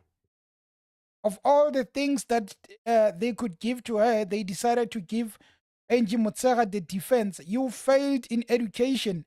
Now you are going to destroy our defense. It is a problem. So guys, I'm just trying to go through them with you guys. Just bear with me a little. I have my notes here, but I just want to have a reliable source that shortlisted everything. See if there is any person. But anyway, nothing yet. But what I've written here is that maybe the presidency has just put down that list. Nothing. So basically what we have is from my notes, John Steenhuisen is in the Agric, and deputy they said Rosemary Noguzolo. Land reform Vanile Noncho, and the deputy is Chupuma Tabata. They have basic education, severe Kwahube, and I'm butchering this name, some of them, and Coxstar, Velenkosi Tlabisa. So they finally decided the best position for Velenkosi would be Coxstar. So I think that is not a best placement for Velenkosi. But in terms of defense, giving it to Angie, of all the people they could give, why did they not make Pantu Holomisa, instead of making him the deputy minister of defense? Why did they not make him the minister of defense? Because make him Bantu the deputy and Angie the minister. Wow. and they have energy and minerals to Hosienzo. So he goes from um, energy and electricity. So he goes from just being the Minister of Electricity and now is official. And science and technology, Blade Nzimande. Something fishy again. Why is Blade always on this position as if he's doing a good job? But we know that there are issues here. Enoch has retained the finance, ANC has that. And Dion George is on forestry. And one of really surprising one is that they took back Aaron Motsoaledi to health and made the guy who was the Minister of Health, they now made him the deputy to Aaron Motsoaledi. Home Affairs, let me see. Home Affairs, I did not capture that. I think we'll have to check the rest of the list, guys, on Twitter, because I have my list. I was trying to write fast, but so far what we know is that things are getting messed up now. They gave positions to Gayton. Bear with me, I'm just trying to get the full list of the cabinet. I'm sure everyone is just trying to type it down because it was a bit faster. But again, guys, I thank you very much for being part of the show. Probably some of you guys want to sleep, but being part of the show, really, guys, if you have not subscribed to the channel, it doesn't cost anything. Please click that subscribe button. You guys were part of the live stream, and I'm forever thankful for that. Okay, here I think we might have it, guys. Let me see. Okay, we have it, guys. Sorry for taking so long. We have it. Now, let us look at it. So, they basically gave Paul Mashatile, the deputy. You can feed your eyes. I just want to share the link. Maybe some few clicks, advert clicks. Yeah, nah, it wouldn't hurt us to make few rands before we leave.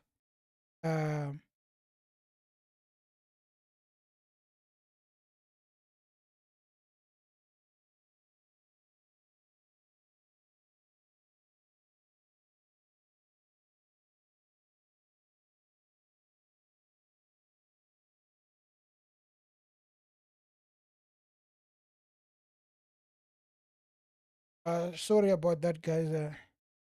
It's rough doing this alone. Sometimes you just have to post a link so that you can invite the rest of the, and it kind of takes some time. So my apology on that. I think I'm done. So I'm glad 352 of you guys are still here, which means we still need something to do. Okay. So the deputy is Paul Mashatile. Your prediction was right in terms of Paul. They gave agriculture to John Steenhuisen. He's going to be busy with farming. John Steenhuisen will be busy there by agriculture. The most suitable. You don't need metric to know that those cows need to eat this type of food. So it's correct. You must stay there by agriculture. Deputy Minister of Agriculture, Rosemary Noguzolo, and the Minister of Land Reform and Rural Development, Zwanele Nyonso. Deputy Minister of Land Reform and Rural is Chupu Stanley Matabat. I mean, at least they gave Stanley the Deputy Minister. There is some paycheck there. Minister of Basic Education is Siviwe Khwarube. I think that one is the DA. The Deputy Minister of Education, Regina Mhaule. The Minister of Communications and Digital Technologies is Solima Ladzi.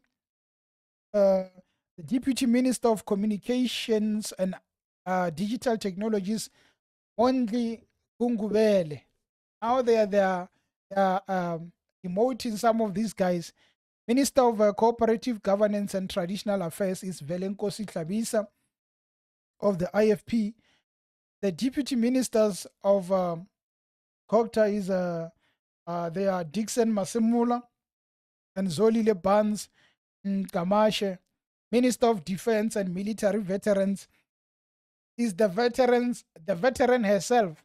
Angie Mutsega is the Minister of Defense and Military Veterans. She should have just been Minister of Military Veterans, and then they make Bantu Holomisa the Minister of Defense. I don't get the position of Angie.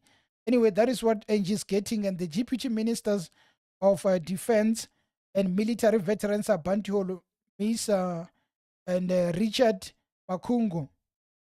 The Minister of Electricity and Energy, Hosienso Ramaphosa.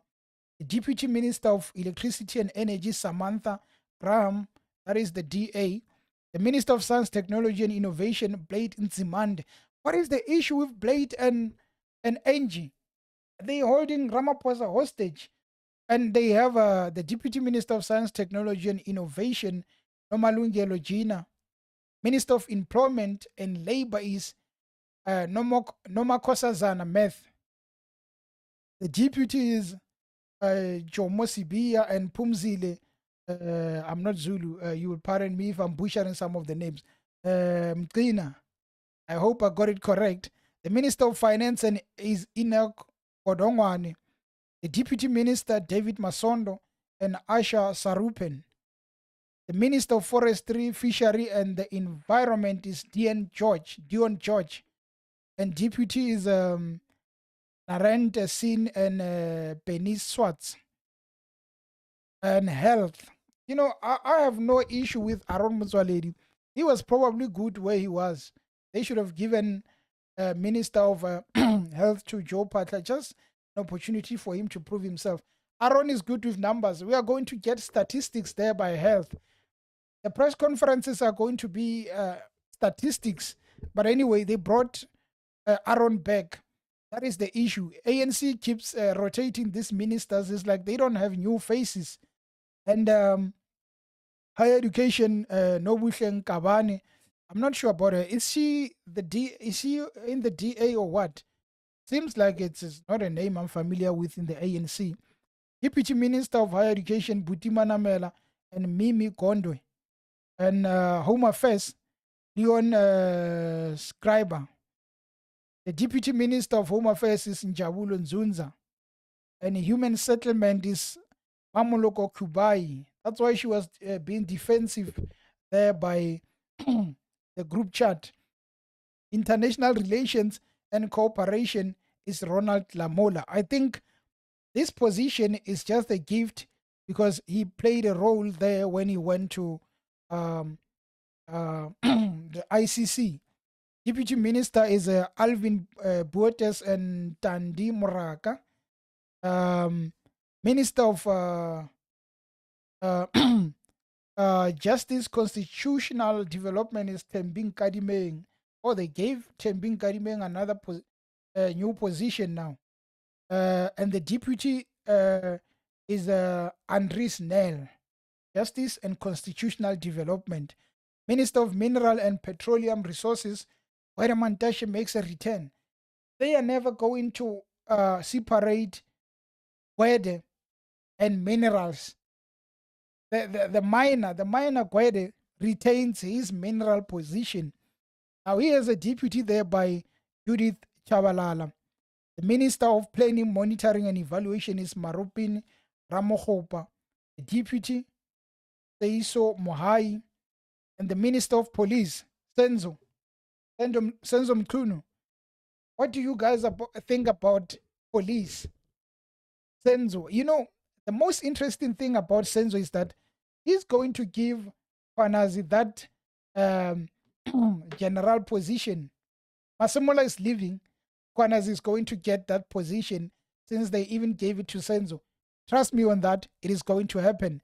And the deputies, Poli Wishielo and Kasal Matali, two Limpopo comrades have been given the deputy minister of police. I wonder why.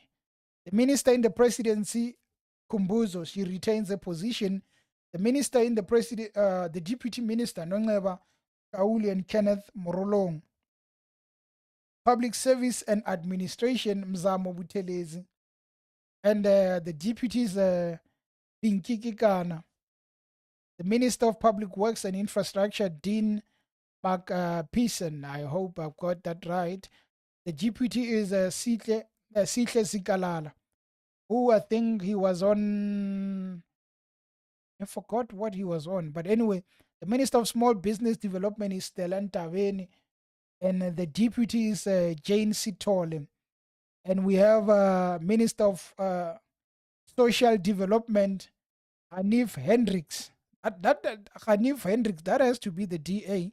And the most important minister of them all is Gayton McKenzie, Minister of Sports and Arts and Culture. Sports, Arts and Culture. The Deputy Minister of Sports, Arts and Culture is Peace Marvey. The Minister of Tourism, Patricia DeLille. I said this one, she was going to retain it and she still has it. And the deputies, Maggie Sotu. Minister of Trade, Industry and Competition is Pax Tau. And the deputy is Zuko Godlimpi and Andrew Whitfield. The Minister of Transport, Barbara Creasy. And the Deputy Minister of Transport, Kuleko Hlengwa. Isn't Hlengwa the IFP? I stand to be corrected. I think Hlengwa is the IFP. And Water and Sanitation, Pemi Majodina. And they have David Mahlobo and Isaac Siklolo as the deputies. Wow, there are a lot of positions here, guys. And the Minister of Women, Youth and Persons with Disabilities, Indisiwe Chikunga. And she's followed by Mapaseka Steve Litsike as the deputy. Correctional Service, Peter Runervald. Hey, prisoners are in trouble. Runervald doesn't play games. They gave him the Minister of Correctional Service from the Freedom Front Plus. Unfortunately, I don't see the EFF anyway here. The Deputy Minister of Correctional Service is Lindiwe Nsalin Chali. Yeah, no, it's finished. This is a long list, guys. I'm sorry, but what happened to, we don't want a lot of people being given, Nobuhle is the ANC innocent. Okay, thank you.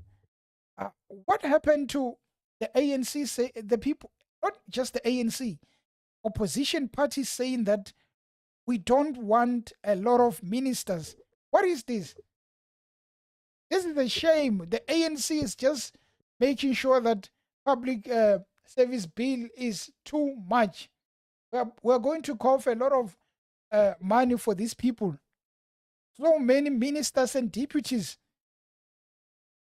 What happened to them saying that we are wasting money of the public? Now we are seeing people being given a lot of positions. But really, it is what we've been given. But I think we are going to come back to this next year. Yeah, we are going to do a cabinet reshuffle. This is nonsensical. Whatever they put here, whoever decided to come up with such an idea of so many people, this is not right. No way. I don't believe this. I do not agree. And I think the ANC was just up against the wall when they decided to agree to this thing of the GNU and having so many positions. Doesn't make sense. On the comments, guys, you can comment whatever you want. Let us communicate. I'm sure it's still early. We could probably end by 11 p.m., but that would depend on what you guys say. I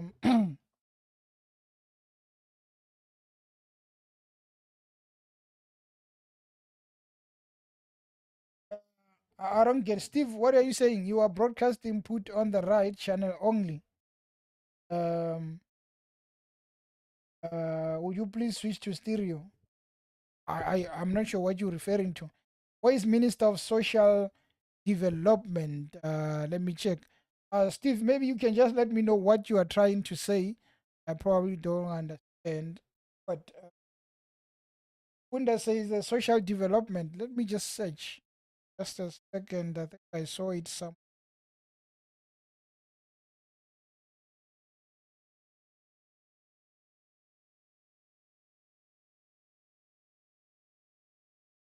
Been here long. I probably can't even see what's going on any. Oh, social development. Sisisi Tolashe.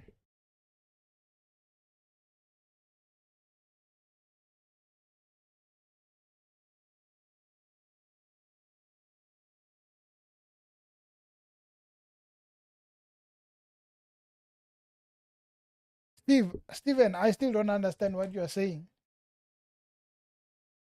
I still don't get what you are saying, my man. Probably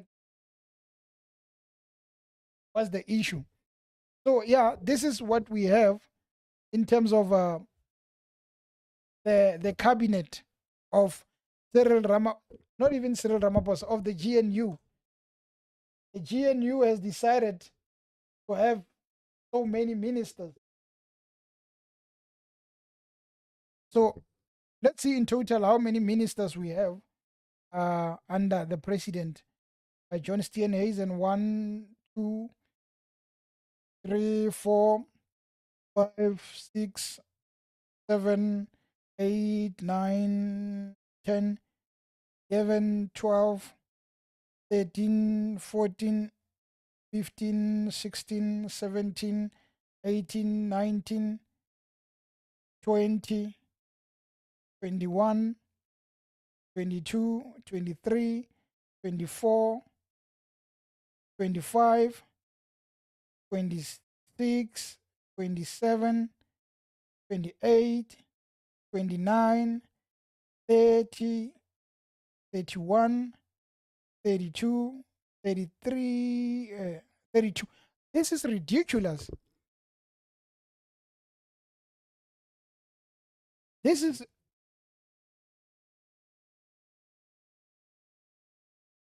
okay, Matume. Thank you, man. Thank you. I was really surprised on what is going on because, guys, there are 32 ministers, and probably we probably have 40 ministers because some of the ministers are two on a portfolio. We have 70 positions. We are going to be paying 70 pensioners. I don't care if we really want to make this country work, but you can't come from whatever they make and then come to have a cabinet that is 70 people and still call it that we are going to work on South Africa. It does not make sense. I think Ramaphosa was put to the corner here. Minister of Finance is who? Tumelo. Don't want to have it by head. I want to go and give it to you. Looking at it, I think it has not changed, the finance one, but I just want to make sure. Bear with me. I'm just going through. Enoch still the Minister of Finance. Tumelo. Rest assured on that one. Tumelo is still the Minister of Finance, and yeah. So we have 70 positions. I'm just estimating, but if we have 30 ministers, 32. If we have 32 ministers, it means the deputies, they might be 30, 38, 30 something because some of them are two. So rest assured, we are in trouble. Someone said Siseka Kane, and definitely we are now Siseka Kane, guys. This is not good at all. Just a second, guys. Anybody who doesn't know who's what, I'll be happy to let you know. I'll be happy to let you know on who got what, guys. But just know that we have 32 ministers. Doesn't make sense at all, regardless of what they say about this, but it does not make sense. And please click that like button, guys, if you can. 32 ministers. I have never seen such a ridiculous decision. But because they needed to give each and every person a position, I really understand what led to the president giving these positions. I really understand. Oh, guys.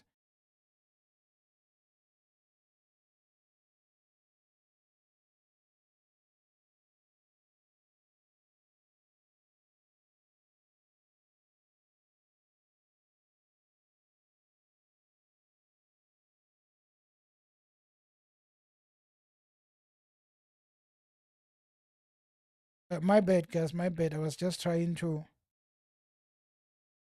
put up a link. I'm sorry about that. I'll be with you just a second on the comments.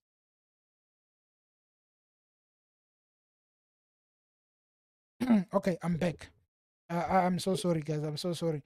So on the comments, we are ready for CIC to lead as his tweet. Hawelo Makgoba. Which party does the Minister of Mining represent? Stephen, I'm sure you are back now, Stephen. Minister of what? Mining? I think you are speaking about minerals, and that is quite a montage. That is quite a Stephen. Praveen is coming back or what? Kruder, Praveen is gone. He's not coming back anymore. And his position is no longer there. Praveen is gone. Who's saying what? Why is Solimalaji? Victor, Solimalaji, yeah. Oh, thanks. Solimalaji is Minister of Communications and Digital Technology. That Victor. Then let me see. Ramaphosa is the worst president ever got. Let's say Praveen Kotan is back or what?